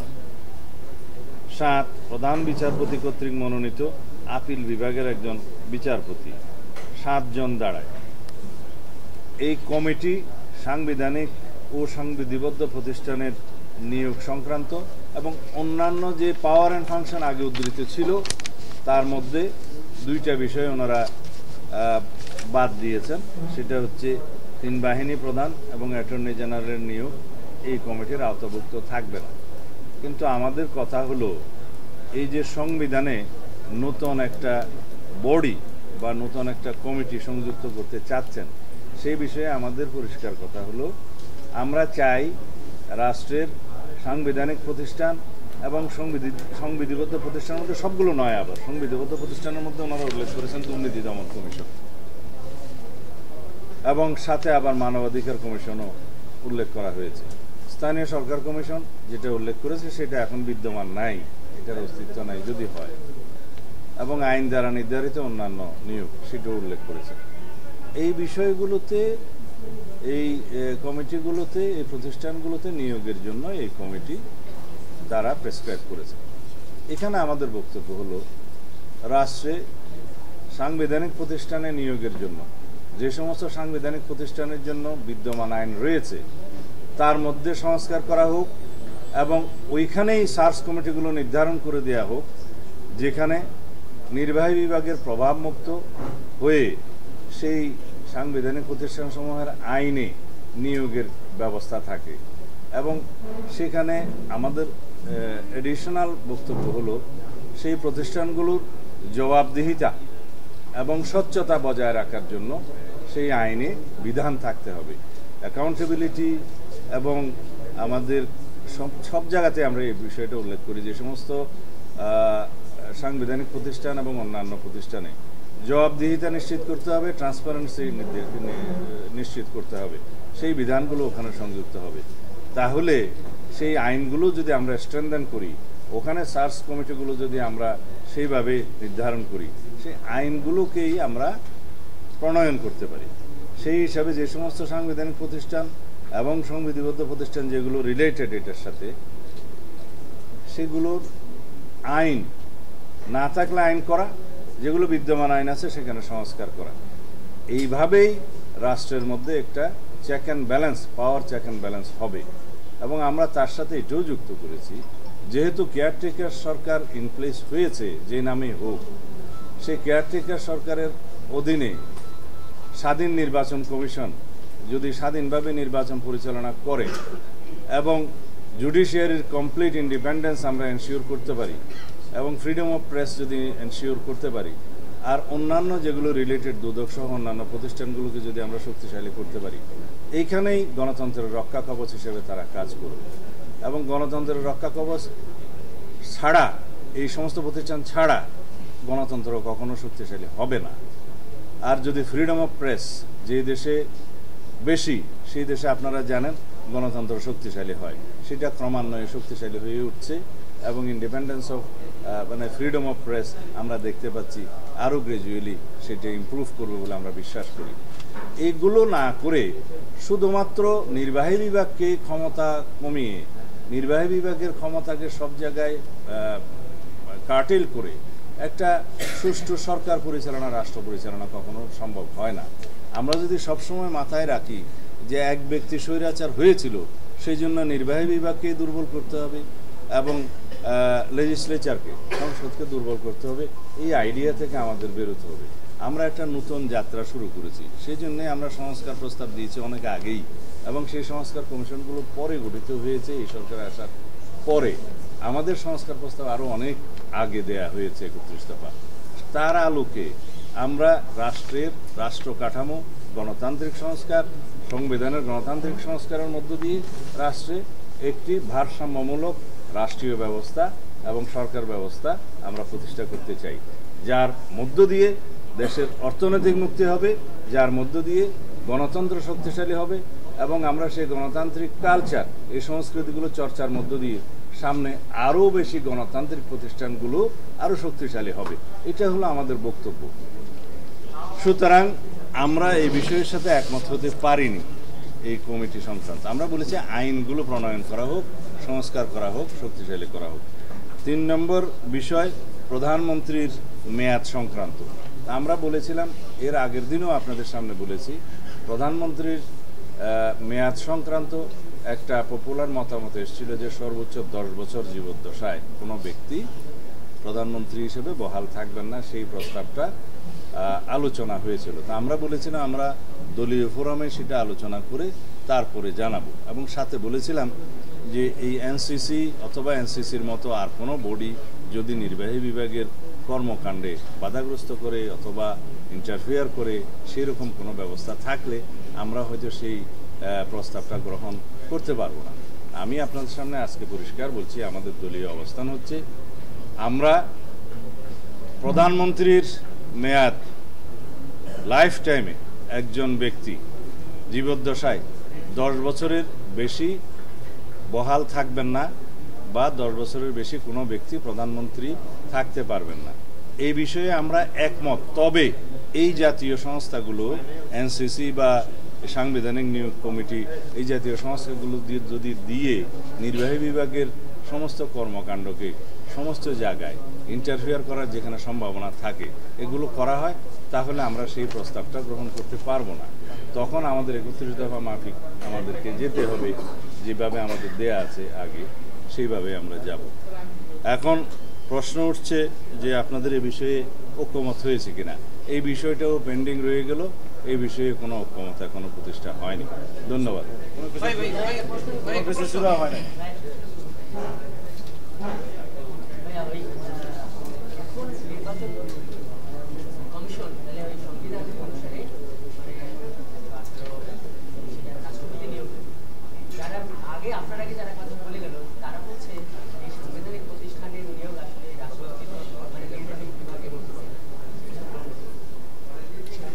এখানে আর্টিকেল 118 যেটা আপনি উল্লেখ করেছেন সেটা হচ্ছে কনস্টিটিউশনের 118 অনুসারে ইলেকশন কমিশনের গঠন এবং ইলেকশন কমিশনের যে ফাংশন আছে সেটা আর্টিকেল 119। এখানে সার্চ কমিটির মধ্য দিয়ে ইলেকশন কমিশন এখন গঠিত হয় এবং সেই জন্য একটা আইন করা হয়েছে। সেই আইনটা আমরা মনে করি পূর্ণাঙ্গ নয়, ডিফেক্টিভ। সেই আইনটাকে আমরা স্ট্রেনথেন করতে পারি। সেই আইনের যে সার্চ কমিটি সেটা আমরা আরও ইমপ্রুভ করতে পারি। সেই আইনের মধ্যে নির্বাচন কমিশনার এবং প্রধান নির্বাচন কমিশনের যে অ্যাকাউন্টেবিলিটি সেটা ফিক্স করার জন্য আমরা প্রভিশন আনতে পারি এবং তাদের ট্রান্সপারেন্সি ফিক্স করার জন্য প্রভিশন আনতে পারি। পার্সোনাল ইন্ডিভিজুয়াল ক্রিমিনাল লায়াবিলিটির জন্য সেখানেও বিধান রাখা যেতে পারে। এগুলো করে আমরা নির্বাচন কমিশনকে যেমন অ্যাকাউন্টেবল করতে পারবো, ট্রান্সপারেন্ট করতে পারবো এবং নির্বাচন কমিশনের নিয়োগটাও আমরা আরও স্বচ্ছতার সাথে করতে পারবো। এখানে নির্বাহী বিভাগের কোনো প্রভাব তো নেই। রাষ্ট্রপতি নিয়োগ করে as nominal head of the state একটা জায়গায় যেতে হয় যেটা সার্চ কমিটি রিকমেন্ড করে। সার্চ কমিটি যেটা রিকমেন্ড করে ওইখানেই যদি পরিশুদ্ধতা থাকে, রাষ্ট্রপতি ওই প্রেসক্রাইব বা রিকমেন্ডেড সেই 2 জন প্রতিপদের এগেনস্টে সেখান থেকেই নিয়োগ হবে। সেই 2 জনই যদি সত্যিকারভাবে ট্রান্সপারেন্ট হতে যায় তাহলে রাষ্ট্রপতি ওখান থেকে চুজ করতে পারে, সেটাই তো বিধান। আর যদি সিঙ্গেল ব্যক্তিকে ওখানে রিকমেন্ড করার প্রভিশন থাকে তাহলে আর সার্চ কমিটির দরকার হয় না, তারাই করতে পারে। একটা প্রশ্ন, সেটা হচ্ছে আপনাদের 31 দফা 16 দফায় যেটা বলা হয়েছে সাংবিধানিক প্রতিষ্ঠানগুলোতে নিয়োগের ক্ষেত্রে আপনারা শুনানির জন্য অঙ্গীকার করছেন, নির্বাচনী নিয়োগ। তো আজকে এর আগে এনসিসি এবং আজকে কমিটি আপনারা যেটা বিরোধিতা করছেন এবং আইনকে শক্তিশালী করার কথা বলছেন। আমার একটা হাইপোথেটিক্যাল প্রশ্ন হচ্ছে, যদি আইনটা এরকম হয় যে যাদেরকে বলা হচ্ছে prime minister, leader of the opposition, speaker এবং আপার হাউসের স্পিকার, তাদেরকে নিয়েই যদি সার্চ কমিটি হয় আইন, এটা কি গ্রহণযোগ্য হবে? সার্চ কমিটি কাদেরকে নিয়ে হবে সেটা ডিফারেন্ট আলোচনা। এটাও হতে পারে, এর চাইতে ইমপ্রুভও হতে পারে। সেটা আলোচনার মধ্য দিয়ে সার্চ কমিটি যখন আইনটা প্রণয়ন হবে বা সংস্কার হবে তখন সেটা নির্ধারণ হবে সবার মতামতের ভিত্তিতে। আর যেটা আমাদের 31 দফার ভিত্তিতে যেটা বলছেন সংসদের স্থায়ী কমিটিতে ভেটিংয়ের বিষয়, সেই ভেটিংয়ের বিষয়টা ওই আইনের মধ্যে অন্তর্ভুক্ত করা যেতে পারে, অসুবিধা নেই তো।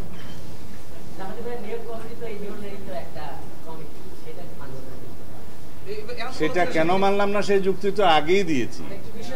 রাষ্ট্রপতি যেহেতু একজন প্রতিনিধি থাকছে, রাষ্ট্রপতির সাথে সরকারের প্রতিনিধি যে থাকবে, প্রধানমন্ত্রী বা যে দল ক্ষমতা যাবে তারই রাষ্ট্রপতি তারাই তৈরি করে বানানো হয়, তার একজন প্রতিনিধি থাকবে, তাহলে তো নির্বাহী বিভাগের একজন থাকছে। আমরা তো সেই কমিটির ধারণার সাথে দ্বিমত পোষণ করি, তারপরেও আপনার প্রশ্নের উত্তর দিই, কারণ আমি প্রত্যেক প্রশ্নের উত্তর দিতে অভ্যস্ত। রাষ্ট্রপতির প্রতিনিধি আপনি কিভাবে ধরে নিলেন যে নির্বাহী বিভাগের প্রভাবান্বিত হবে? সেটা তো নাও হতে পারে। সেখানে বলা আছে তাদের প্রস্তাব, যদিও এটার সাথে আমরা দ্বিমত, যে আইন দ্বারা নির্ধারিত। এখন আইন দ্বারা কি নির্ধারিত হবে সেটা যদি সেই কমিটি হয় তখন, কিন্তু এই কমিটির ধারণার সাথেই তো আমরা একমত না। ধন্যবাদ।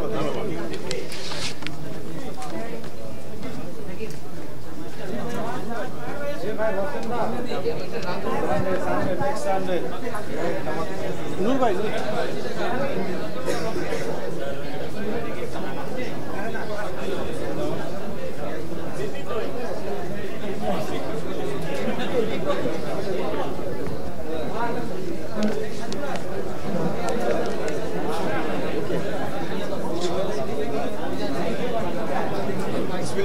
রাহিম শুরু করলাম। একটু থামেন ভাই, একটু থামেন আপনারা। বিসমিল্লাহির রহমানির রহিম। আজকে আপনারা জানেন যে মূলত অমীমাংসিত দুটো বিষয়ের আলোচনা থেকে প্রথম ভাগের আলোচনায় যে সংবিধানের মূল নীতি, সেই বিষয়ে আমাদের দলের পক্ষ থেকে সাম্য, মানবিক মর্যাদা, সামাজিক সুবিচার, গণতন্ত্র এবং ধর্মীয় সম্প্রীতি এ বিষয়টি প্রস্তাব ছিল। কমিশন থেকে ধর্মীয় সম্প্রীতি ব্যতীত সামগ্রিক আলোচনায়, এর আগের আলোচনায় কিন্তু তারা সাম্য, মানবিক মর্যাদা, সামাজিক সুবিচার এবং গণতন্ত্র এই চারটা বিষয় ধরে আলোচনা করেছে। মোটামুটি তিনটা বিষয় একমত হয়েছে অনেক দল, সেক্ষেত্রে আমাদের আপত্তি নাই। সাম্য, মানবিক মর্যাদা, সামাজিক সুবিচার, পাশাপাশি বিভিন্ন দলের আলোচনার প্রেক্ষাপটে গণতন্ত্র, ধর্মীয় স্বাধীনতা ও সম্প্রীতির বিষয়টি অন্তর্ভুক্ত হবে যখন এটাকে রিপ্লেস করা হবে। এটাও যদি হয়, এটাতে আমাদের দলের পক্ষ থেকে একমত নাই, আমাদের দ্বিমত নাই। আর বিশেষ করে আজকের আলোচনায় যে আরেকটা নতুন ডাইমেনশন অ্যাড হয়েছে, আপনারা জানেন যে সবচেয়ে আলোচিত বিষয় ছিল এই সংস্কার কমিশনের যে পাওয়ার ব্যালেন্সের জন্য বিশেষ করে জাতীয় সাংবিধানিক পরিষদ বা এনসিসি গঠন করা। সম্ভবত সেই বিষয়ে পর্দার আড়ালে আলোচনার সাপেক্ষে আসলে ফরম্যাট চেঞ্জ করেছে সংবিধান এই জাতীয় ঐক্যমত্য কমিশন।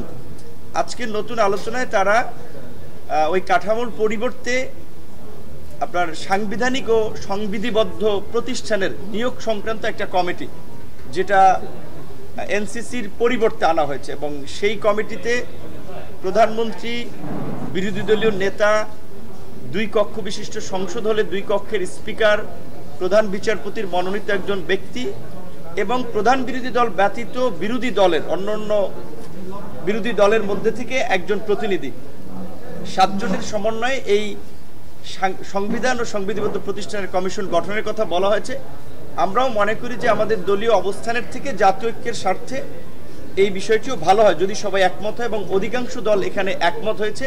তবে আমাদের সেখানে যেহেতু সংস্কার কমিশন সুনির্দিষ্টভাবে স্বয়ংসম্পূর্ণ প্রস্তাব নিয়ে আসতে পারে নাই, আমরা বলেছি যে এইখানে যেহেতু 5 জন কার্যত 7 জনের মধ্যে হবে প্রো গভর্নমেন্ট বা সরকারেরই এক প্রকারের অনুগত কিংবা মনোনীত, আবার 24 সালের মতো আমিডামি নির্বাচন হলে বিরোধী দল সহ তাহলে 6 জনই হবে আপনার সরকারের অনুগত।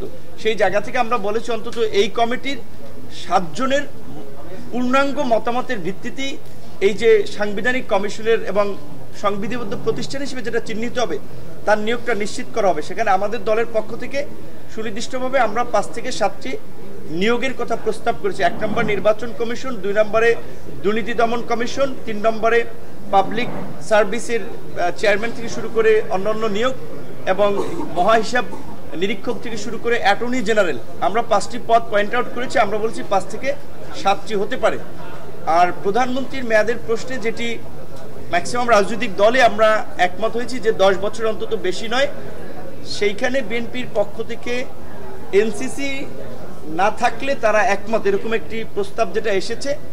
আমরা মনে করি এইখানে বেশিরভাগ রাজনৈতিক দল এইটাতে আসলে একমত হবে না, কারণ প্রধানমন্ত্রীর মেয়াদ সেটা একটা ভিন্ন বিষয়। এনসিসি কিংবা এনসিসির কে যেভাবে বলা হচ্ছে যে প্রধানমন্ত্রীর ক্ষমতাকে অনেকখানি টেনে ধরা কিংবা কাটেল করা, সেই জায়গা থেকে যে জাতীয় সাংবিধানিক ও সংবিধিবদ্ধ কমিশনের নিয়োগের জন্য যে কমিটি করা হয়েছে, এনসিসি থেকে আমি মনে করি অনেক কম ক্ষমতা সম্পন্ন। কিন্তু যেই কারণে আমাদের প্রতিষ্ঠানগুলো গত আমরা 16 বছর থেকে 50 বছরে আমরা তাদের স্বকীয়তা দেখি নাই, ছোট জগন্নাথ মার্কা প্রতিষ্ঠান হয়েছে, সেটা ঠেকাতে হলে কিন্তু এই অন্তত এই সাংবিধানিক ও সংবিধিবদ্ধ প্রতিষ্ঠান নিয়োগের জন্য এই কমিটি করা জরুরি। আশা করি কমিশন হাউসের মতামতকে প্রাধান্য দিয়ে এইটার বিষয়ে একটা নেক্সট রবিবার দিনের আলোচনা ঐক্যমত পৌঁছাবে। এবং আমরা সকলকে এইটাই মনে করিয়ে দিতে চাই যে 74-এ বিশেষ ক্ষমতা আইন করা হয়েছে, আপনারা জানেন কোনো সরকারই কিন্তু সেইটাকে পরিবর্তন করে নাই। সব সরকার কিন্তু তাদের ক্ষমতাকে কুক্ষিগত করতে ব্যবহার করেছে। কিংবা আমরা যদি র্যাবের ফরমেশনের কথা বলি, সবচেয়ে আলোচিত সমালোচিত যেই র্যাব গুম খুনের শিকার যেই বিরোধী দল হয়েছে, তারা কিন্তু পাওয়ারে থাকা অবস্থায় র্যাব গঠন করেছিল, আবার বিরোধী দলে তারা ভিকটিম হয়েছে। সুতরাং আজকে যদি আমরা এরকম ভাবে যে আমরা সরকার গঠনের পসিবিলিটি আছে, সুতরাং আমরা পাওয়ার এনজয় করার জন্য কিংবা সবকিছুকে নিয়ন্ত্রণ করার জন্য সংস্কারটা ঐকেন্দ্রিক চিন্তা করব, তাহলে কিন্তু ভবিষ্যতে আরো একটা গণ অভ্যুত্থানের আবার কিংবা একটা না অনেকগুলো গণ অভ্যুত্থানের আবার প্রয়োজনীয়তা দেখা দিতে পারে। আশা করি সবাই বিবেচনা করি ভবিষ্যতে যেন আর গণ অভ্যুত্থানের প্রয়োজন না হয় এবং কোনো স্বৈরতন্ত্র কিংবা ফ্যাসিবাদ প্রতিষ্ঠিত না হয়, সেজন্যই রাষ্ট্র কাঠামোকে একটা ভারসাম্যের মধ্যে নিয়ে আসবে। ধন্যবাদ।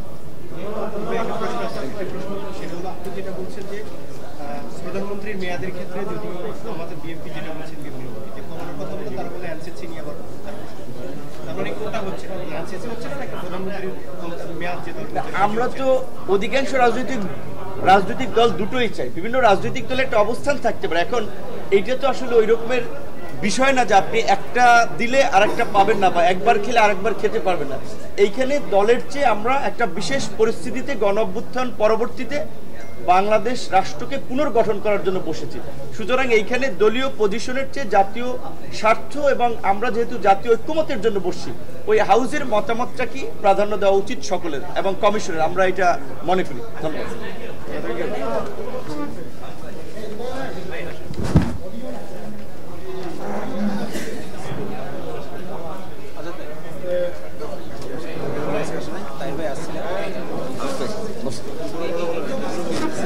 না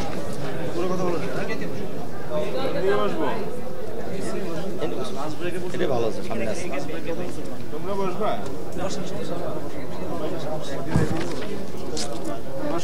এইদিকে একজন এই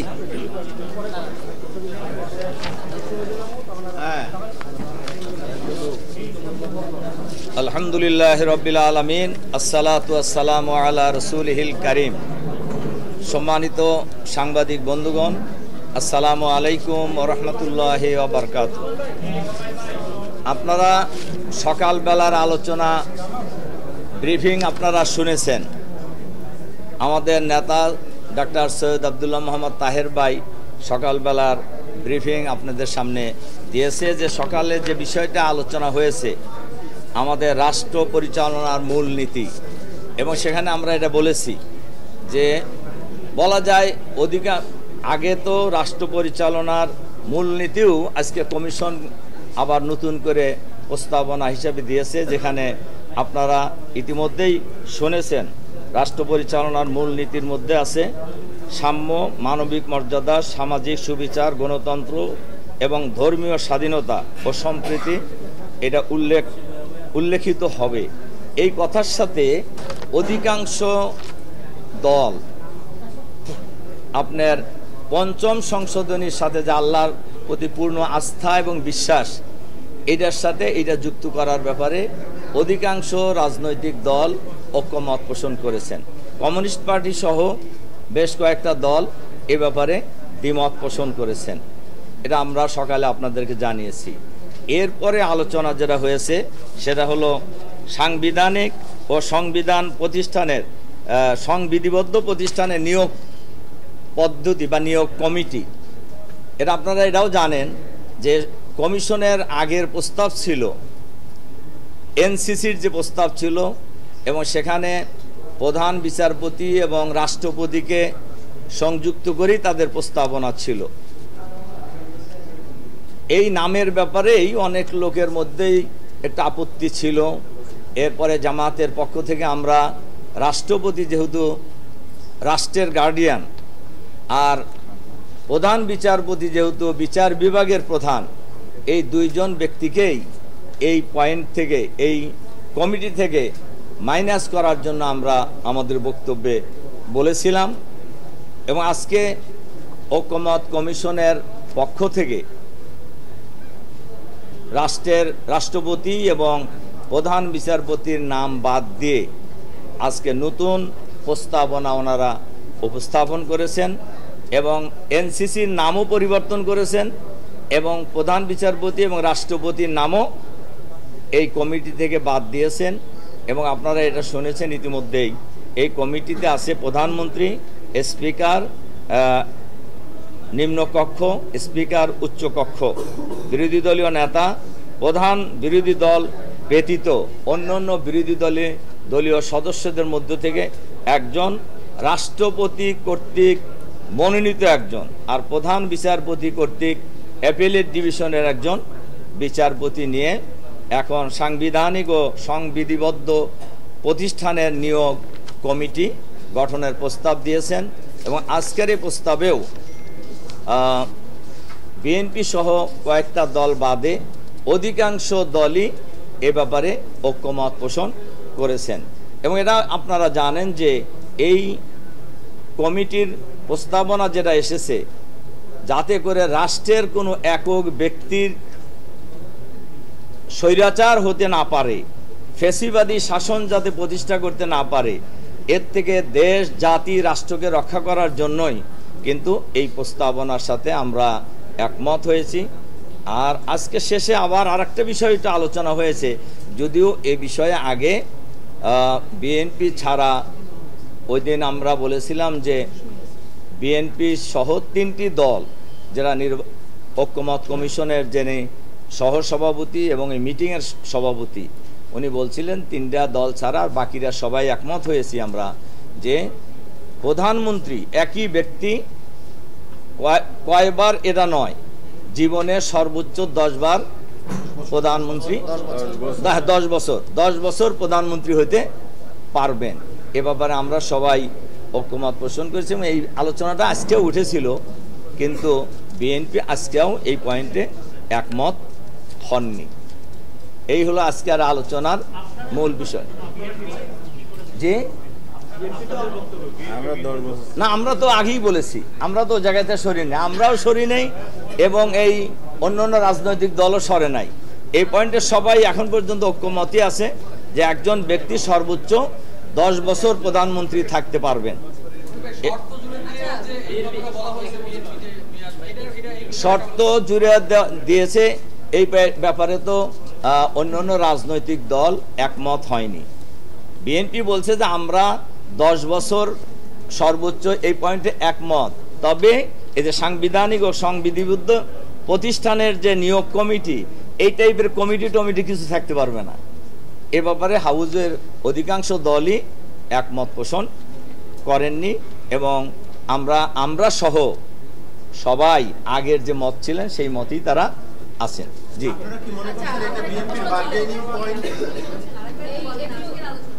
আজকের আলোচনায় তো বললাম একদম ক্যাটাগরিক্যাল। জি,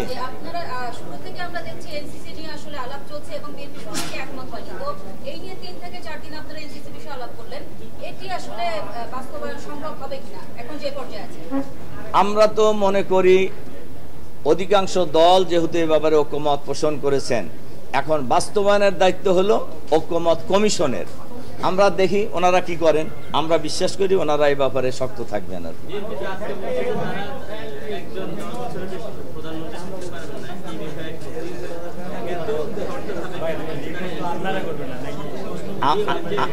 যে শর্ত দেশে বললাম তো, ওনারা শর্ত দিয়েছেন যে এই সাংবিধানিক ও সংবিধিবদ্ধ প্রতিষ্ঠানের নিয়োগ কমিটি হইতে পারবে না।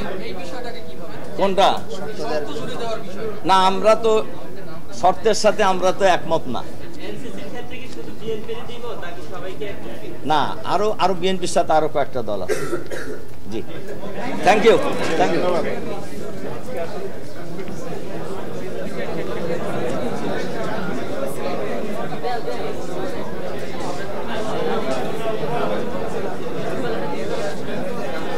আচ্ছা, সাংবাদিক বন্ধুগণ, আমি বাসদ মার্ক্সবাদী দলের পক্ষ থেকে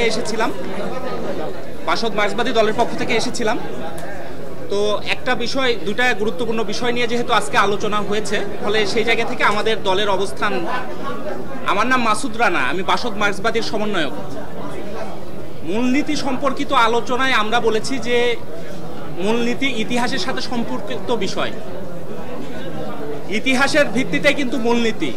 এবং আমরা এই যে পাকিস্তানি প্রায় উপনিবেশিক শাসনের বিরুদ্ধে 23 বছর যে দীর্ঘ লড়াই হলো, সেই লড়াইয়ের যে আকাঙ্ক্ষা, সেই আকাঙ্ক্ষার প্রতিফলন হিসেবেই আমরা কিন্তু এই মূলনীতিগুলোকে দেখি। ফলে আপনারা দেখবেন যে 1950 সালে কিন্তু মৌলানা ভাসানী ধর্মনিরপেক্ষতার কথা বলেছেন। এখানে কিন্তু ভাসানীর বিভিন্ন বক্তব্যে এবং তার ন্যাপের সভাগুলোতে এখানে মূলনীতির অনেকগুলো প্রস্তাবনা, সেই প্রস্তাবনাগুলো আছে। ফলে আমরা আগেই কিন্তু বলেছিলাম যে সংবিধান সংস্কার কমিশন ইতিহাস যেভাবে উপস্থাপন করেছে সেটা কিন্তু যথার্থভাবে উপস্থাপন করা হয় নাই, এবং এখানে আমাদের এই যে 23 বছরের এই লড়াইটাকে পরিপূর্ণভাবে আফোল্ড করা হয় নাই, এই কথাটা আমরা বলতে চাই। আবার দেখেন আরেকটা জিনিস বিপজ্জনক যেটা আমরা বলতে চাই, যে আওয়ামী লীগের বিরোধিতা করতে গিয়ে, মুজিবের বিরোধিতা করতে গিয়ে এখানে পুরো মুক্তিযুদ্ধের ক্রেডিটটা কিন্তু আওয়ামী লীগ এবং মুজিবকেই দেওয়া হচ্ছে। পুরা সংবিধানকে একটা মুজিববাদী সংবিধান হিসেবে বাতিল করা হচ্ছে বা মুজিববাদী সংবিধান বলা হচ্ছে, এটাকেও কিন্তু আমরা যথার্থ মনে করি না। ওখানে জাতীয়তাবাদ সম্পর্কিত আলোচনা করতে গিয়ে সমস্ত জাতিসত্তার স্বীকৃতি দেওয়া হয়নি, এখানে বাঙালি জাতীয়তাবাদ এই কথাগুলো বলা হয়েছে, এই কথা ঠিক। কিন্তু আমরা মনে করি যে ইতিহাসের আলোকেই কিন্তু মূলনীতিগুলোকে সুরক্ষিত করা উচিত, কারণ এটা আমাদের একটা ইতিহাসের অংশ। এই মূলনীতি শুধুমাত্র মূলনীতি নয়, এটা কিন্তু আমাদের একটা ইতিহাসের পাঠ, এই কথাটাই আমি বলতে চেয়েছিলাম। আর তার সাথে অন্য যে বিষয়গুলো, সেটা এই মূলনীতিগুলোকে সুরক্ষিত করে অন্যান্য যে কথাগুলো বলা হয়েছে আমরা সেগুলোর পক্ষে, কিন্তু সাম্য, মানবিক মর্যাদা, সামাজিক ন্যায় বিচার এগুলো যুক্ত হতে পারে, এই বিষয়ে আমাদের অবস্থান এটা। 2 নম্বর বিষয় যেটা বলতে চাই, দেখেন এই অভ্যুত্থানের কিন্তু একটা বড় ছিল যে পাওয়ার অফ ব্যালেন্স থাকবে। আমরা সমস্ত প্রতিষ্ঠানকে স্বাধীন করার কথা বলেছি, কিন্তু আমরা দেখছি যে, এবং এখানে বেশিরভাগ রাজনৈতিক দল এই যে সাংবিধানিক নিয়োগ কমিটির ক্ষেত্রে যে প্রস্তাবনা, সেই প্রস্তাবনার ব্যাপারে তারা একমত, এই ধরনের কমিটি অবশ্যই হওয়া উচিত, কারণ এটা ছাড়া কিন্তু পাওয়ার অফ ব্যালেন্স থাকবে না। ফলে যারা এটার বিরোধিতা করছে, আমরা মনে করি যারা ক্ষমতায় যাবে বরং তাদের এই বিষয়টা ভাবা দরকার, কারণ পাওয়ার অফ ব্যালেন্স না থাকলে এই যে আওয়াল কমিশনের মতো আওয়াল হয়, নুরুল হুদার মতো হুদা হয়, এই জায়গা থেকে আমরা মনে করি যে যারা ক্ষমতায় যাবে তাদের আরও বেশি ভাবা দরকার যে পাওয়ার অফ ব্যালেন্সের জায়গাটা কিভাবে হবে। সেই জায়গা থেকে এই যে নিয়োগ কমিটির কথা যেটা বলা হয়েছে, সেটার পক্ষে আমরা আমাদের মতামত সেটা দিয়েছি। সবাইকে ধন্যবাদ। আমার নাম মাসুদ রানা, বাসদ মার্ক্সবাদী সমন্বয়ক।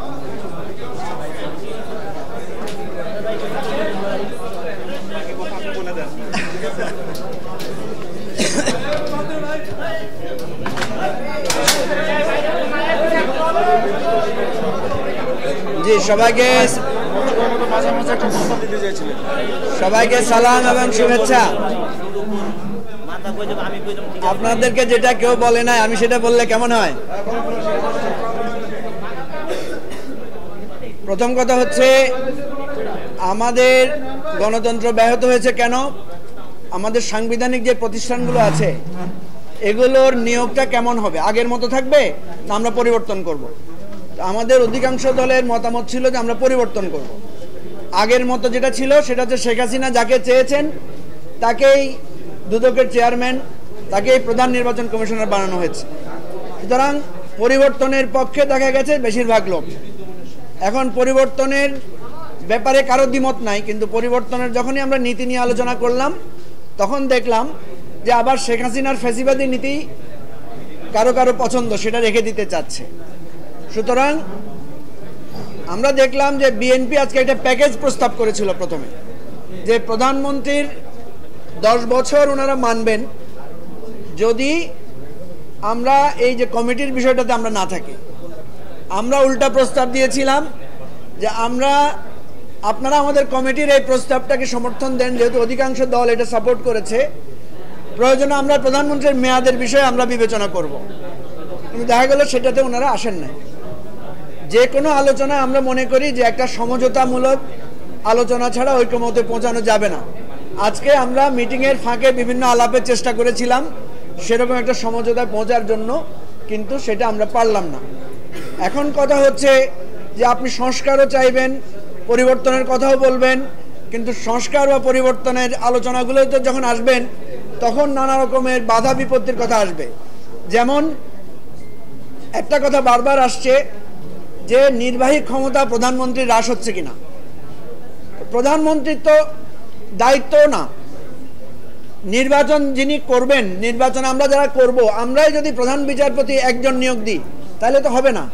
সেই জন্য প্রধান নির্বাচন কমিশনার যদি নিয়োগ দিই তাহলে তো হবে না। সেই জন্য আমরা বলেছি যে একটা কমিটি, যে কমিটিতে প্রধানমন্ত্রী থাকবেন, বিরোধী দলের নেতা থাকবেন, স্পিকার থাকবেন এবং বিরোধী দলের পক্ষ থেকে অন্যান্য দল থেকে একজন প্রতিনিধি থাকবেন। এদের মাধ্যমে যদি দুদকের চেয়ারম্যান, প্রধান নির্বাচন কমিশনার এবং পিএসসি চেয়ারম্যান সহ এই সাংবিধানিক পদগুলোতে নিয়োগ হয়, তাহলে তো নিরপেক্ষতাটা কিছুটা হলে রক্ষা হবে।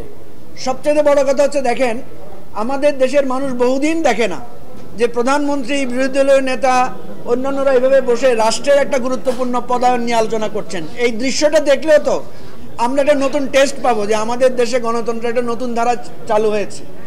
সুতরাং আমরা আজকে ভালো লেগেছে যে অধিকাংশ দল এটাকে সাপোর্ট করেছে, অন্যান্য যারা সাপোর্ট করেন নাই তাদের সুরটাও কিছুটা নরম হয়ে এসেছে। কিন্তু আমরা আবারও বলছি যে আমরা যদি এত আলোচনা, এত আয়োজনের মধ্যে যদি ঐক্যমতে পৌঁছাতে না পারি, সেটা হবে দুঃখজনক। আমরা চাই যে আমরা যাতে ঐক্যমতে পৌঁছাতে পারি। সবাইকে ধন্যবাদ।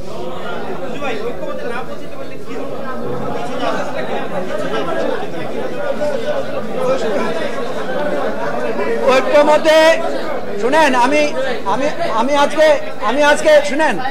আমি আজকে ক্ষুব্ধ হয়ে একটা কথা বলছিলাম যে যদি ঐক্যমতে পৌঁছতে না পারেন, আমাদের যে মূলনীতির প্রস্তাব এসেছে সেই মূলনীতিতে একটা কথা লিখে দিয়েন যে আমরা এমন এক জাতি, কোনোদিন আমরা ঐক্যমতে পৌঁছাতে পারবো না, এটাই হয় আমাদের জাতীয় মূলনীতি। এটা লিখে দিতে হবে সংবিধানে, এছাড়া আমি আর কোনো পথ দেখি না। তবে একটা জিনিস বলে রাখি আপনাদেরকে, এত সুন্দর পরিবেশ, এত সুযোগ আসার পরেও আমরা যদি ঐক্যমতে না পৌঁছাই, আমি আজকে বলছি যে আর একটা গণ অভ্যুত্থানের মুখোমুখি আমাদেরকে হতে হবে। এবং সেই গণ অভ্যুত্থান আমরা যারা আজকে ঐক্যমতে পৌঁছাতে পারছি না তাদের বিরুদ্ধে সে গণ অভ্যুত্থান হবে এবং নতুন প্রজন্ম সে গণ অভ্যুত্থান করবে এবং সেটা আর গণ অভ্যুত্থানের সীমাবদ্ধ থাকবে না, সেটা একটা বিপ্লবে রূপান্তরিত হবে। আমি বললাম ধন্যবাদ।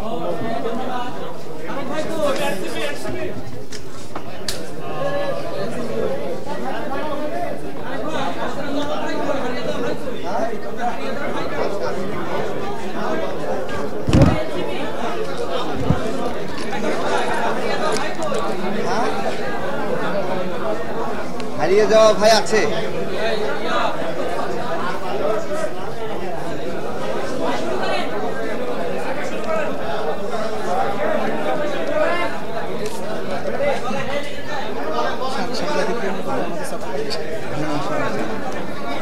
জি, অনেক ধন্যবাদ প্রিয় গণমাধ্যমের ভাইয়েরা। আজকে আমাদের আলোচনাগুলোর মধ্যে ছিল আমাদের মূলনীতি পরিবর্তনের বিষয়ে। ৭২ সালের যে মূলনীতি সংবিধানের, সেখান থেকে পরিবর্তন করে, এবং যে বিষয়গুলো আসছে সেটা আমাদের মুক্তিযুদ্ধের যে মূলনীতি ছিল ১৯৭১-এর, সেখানে কাছাকাছি ফেরার একটা বিষয় আমাদের কাছে মনে হয়েছে। সাম্য, মানবিক মর্যাদা, সামাজিক সুবিচার, যেটা ছিল সামাজিক ন্যায় বিচার। তো এই একটা বিষয় ছিল। আরেকটা বিষয় ছিল সাংবিধানিক ও সংবিধিবদ্ধ প্রতিষ্ঠানের নিয়োগ কমিটি। তো আগে যে ছিল এনসিসি, ওইটা নাই, ঠিক আছে, ওইটা পরিবর্তন করে সাংবিধানিক ও সংবিধিবদ্ধ প্রতিষ্ঠানের নিয়োগ কমিটি। জি হ্যাঁ, আমি ওটাই বলছি। এনসিসির বিষয়ে যে কথাটি বলা হয়েছিল, 3টি সংগঠন ছাড়া সবাই একমত, এই তথ্যটি একটি ভুল তথ্য। এবং এখন এনসিসি শব্দটাই আর নাই, এটা পরিবর্তন করতে বাধ্য হয়েছে। যেটা হয়েছে সাংবিধানিক প্রতিষ্ঠানের নিয়োগ কমিটি। আমাদের অবজারভেশন হলো যে পুরো আলোচনার সময় অনেকে এখানে কথা বলছে যেন তারা ক্ষমতায় চলে গেছে, আবার অনেকে কথা বলছে যেন তারা বিরোধী দল হয়ে গেছে। যারা ক্ষমতায় চলে গেছে এরকম একটা ভাব, তারা তাদের অধিকার নিয়ে কথা বলছে, আবার যারা মনে করছে তারা বিরোধী দল হয়ে গেছে তারা তাদের অধিকার নিয়ে কথা বলছে, ঠিক আছে। কিন্তু তৃতীয় একটা পক্ষ যে আছে, সেই বিষয়গুলো নার্সিং এখানে বা গভর্নিং এখানে নাই। তো আমরা যেটা অনুধাবন করেছি, যে দেখেন প্রশ্নটা করেছি, এখানে যে দুটি বিষয় এসেছে, প্রধান বিরোধী দল ব্যতীত অন্য বিরোধী দল সমূহের একজন প্রতিনিধি এবং বিরোধী দলীয় নেতা। আমরা প্রশ্ন করেছিলাম, এখানে বিষয় এসেছিল 7 জন, যে 4 জনই হলো সরকার পক্ষের, 3 জন হলো অন্য পক্ষের, এই তো। তো তাই যদি হয়, উচ্চ কক্ষ এবং নিম্ন কক্ষের একটা বিষয় আছে। আমরা বলেছি আপনারা ফাইনালি ডিসাইড করে ফেলেছেন যে উচ্চ কক্ষ এবং নিম্ন কক্ষ হচ্ছে। যদি উচ্চ কক্ষ না হয় তাহলে তো 6 জন হচ্ছে, সেখানে ব্যালেন্সটা কীভাবে করবেন? আবার এখানে 7 জনের ক্ষেত্রে যদি 7 জন হয়, তাহলে 4 জন যদি সরকারি দলেরই হয়, তাহলে এখানে তো ভোটাভুটি করে লাভ নাই। সুতরাং আলাদাভাবে এই কমিটির প্রাসঙ্গিকতা কতটুকু গুরুত্ব রাখবে। আরেকটি প্রশ্ন করেছি, বিরোধী দলীয় নেতা এবং প্রধান বিরোধী দলীয় ব্যতীত অন্য বিরোধী দল সমূহের যে নেতা, তাদের যে প্রতিনিধি, তাদের কি ভেটো পাওয়ার থাকবে? আমি বলতে যাচ্ছি, যেহেতু 4 জনই সরকারি দলের, তাহলে এই 4 জন যদি সরকারি দলের হয়, 4 জন মিলে যে কোনো ডিসিশন নিতে পারবে, তাহলে বাকি 3 জনের মধ্যে 2টা যে বিরোধী দলের প্রতিনিধি আছে, তাদের কাজ কি? তারা বিরোধিতা করলে কি সেটা বাস্তবায়ন থেমে থাকবে? তাদের তো কোনো ভেটো পাওয়ার নাই। এই বিষয়গুলো আমরা প্রশ্ন করেছিলাম, এই আর কি আমাদের দলের পক্ষ থেকে। আর কিছু বিষয়ে একটা পর্যবেক্ষণ আছে, আজকে দিয়ে প্রায় 6ষ্ঠ বা 7ম দিন। একটা জিনিস দেখা যাচ্ছে যে ফ্যাসিলিটেশনের যে প্রক্রিয়া, সেখানে একটা দীর্ঘসূত্রিতা দেখা যাচ্ছে। আর একই আলাপ ধরেন আজকে হয়ে গেল, বারবার মানে কেন যেন বলছি একটা স্থগিত কমিশন, মানে জাতীয় ঐক্যমত স্থগিত করার কমিশন, আলাপগুলো আসলে ক্রিটিক্যাল জায়গায় গেলে স্থগিত করে দিচ্ছে। এটা মনে হয় খুব একটা ভালো কালচার হচ্ছে না, একটা ভালো দৃষ্টান্ত হচ্ছে না, যেহেতু সারা বাংলাদেশের মানুষ এটা লাইভ টেলিকাস্ট থাকে। আরেকটা গুরুত্বপূর্ণ পয়েন্ট হচ্ছে বিরাজনীতিকরণের যে একটা ট্রেন্ড গত গণহত্যাকারী হাসিনার আমলে আমরা দেখেছি। কেন যেন আমাদের একটা শঙ্কা হচ্ছে যে অ্যাজ এ রাজনৈতিক দলগুলো ঐক্যমত্যে পৌঁছাতে পারে না। হ্যাঁ, এইরকম একটা পরিস্থিতি কেন যেন মনে হচ্ছে যে সামনে উপস্থাপনের জন্য শুধু স্থগিত করা হচ্ছে। কথাটা খুব পরিষ্কার, যেহেতু আমরা তো একদলীয় একটা রাজনৈতিক দল না, তাহলে তো আমাদের নাম হতো বাকশালের পক্ষ থেকে আলোচনার কমিশন। বিভিন্ন দল আছে, তাদের রাজনৈতিক অবস্থান ভিন্ন ভিন্ন, এটাই স্বাভাবিক। তাহলে ঐক্যমত্য কমিশনের অন্যতম প্রধান কাজ কি? এমন একটা ফ্যাসিলিটেশন করা, এমন একটা গাইডেন্সের ভিতর দিয়ে নিয়ে যাওয়া, যাতে আমার আপনার বিরোধ থাকলেও দেশের স্বার্থে এবং আর যেন কেউ ফ্যাসিস্ট, খুনি, স্বৈরাচারী হাসিনার মতো না হতে পারে, সেই স্বার্থে আপনি বিরোধী দল থাকা সত্ত্বেও একটা মিনিমাম ন্যূনতম ঐক্যমতে আমাদেরকে আনতে পারদর্শী হবেন বা সক্ষম হবেন, এই একটা প্রত্যাশা আছে। আশা করি ভবিষ্যতে কমিশন সেইভাবে কাজ করবে।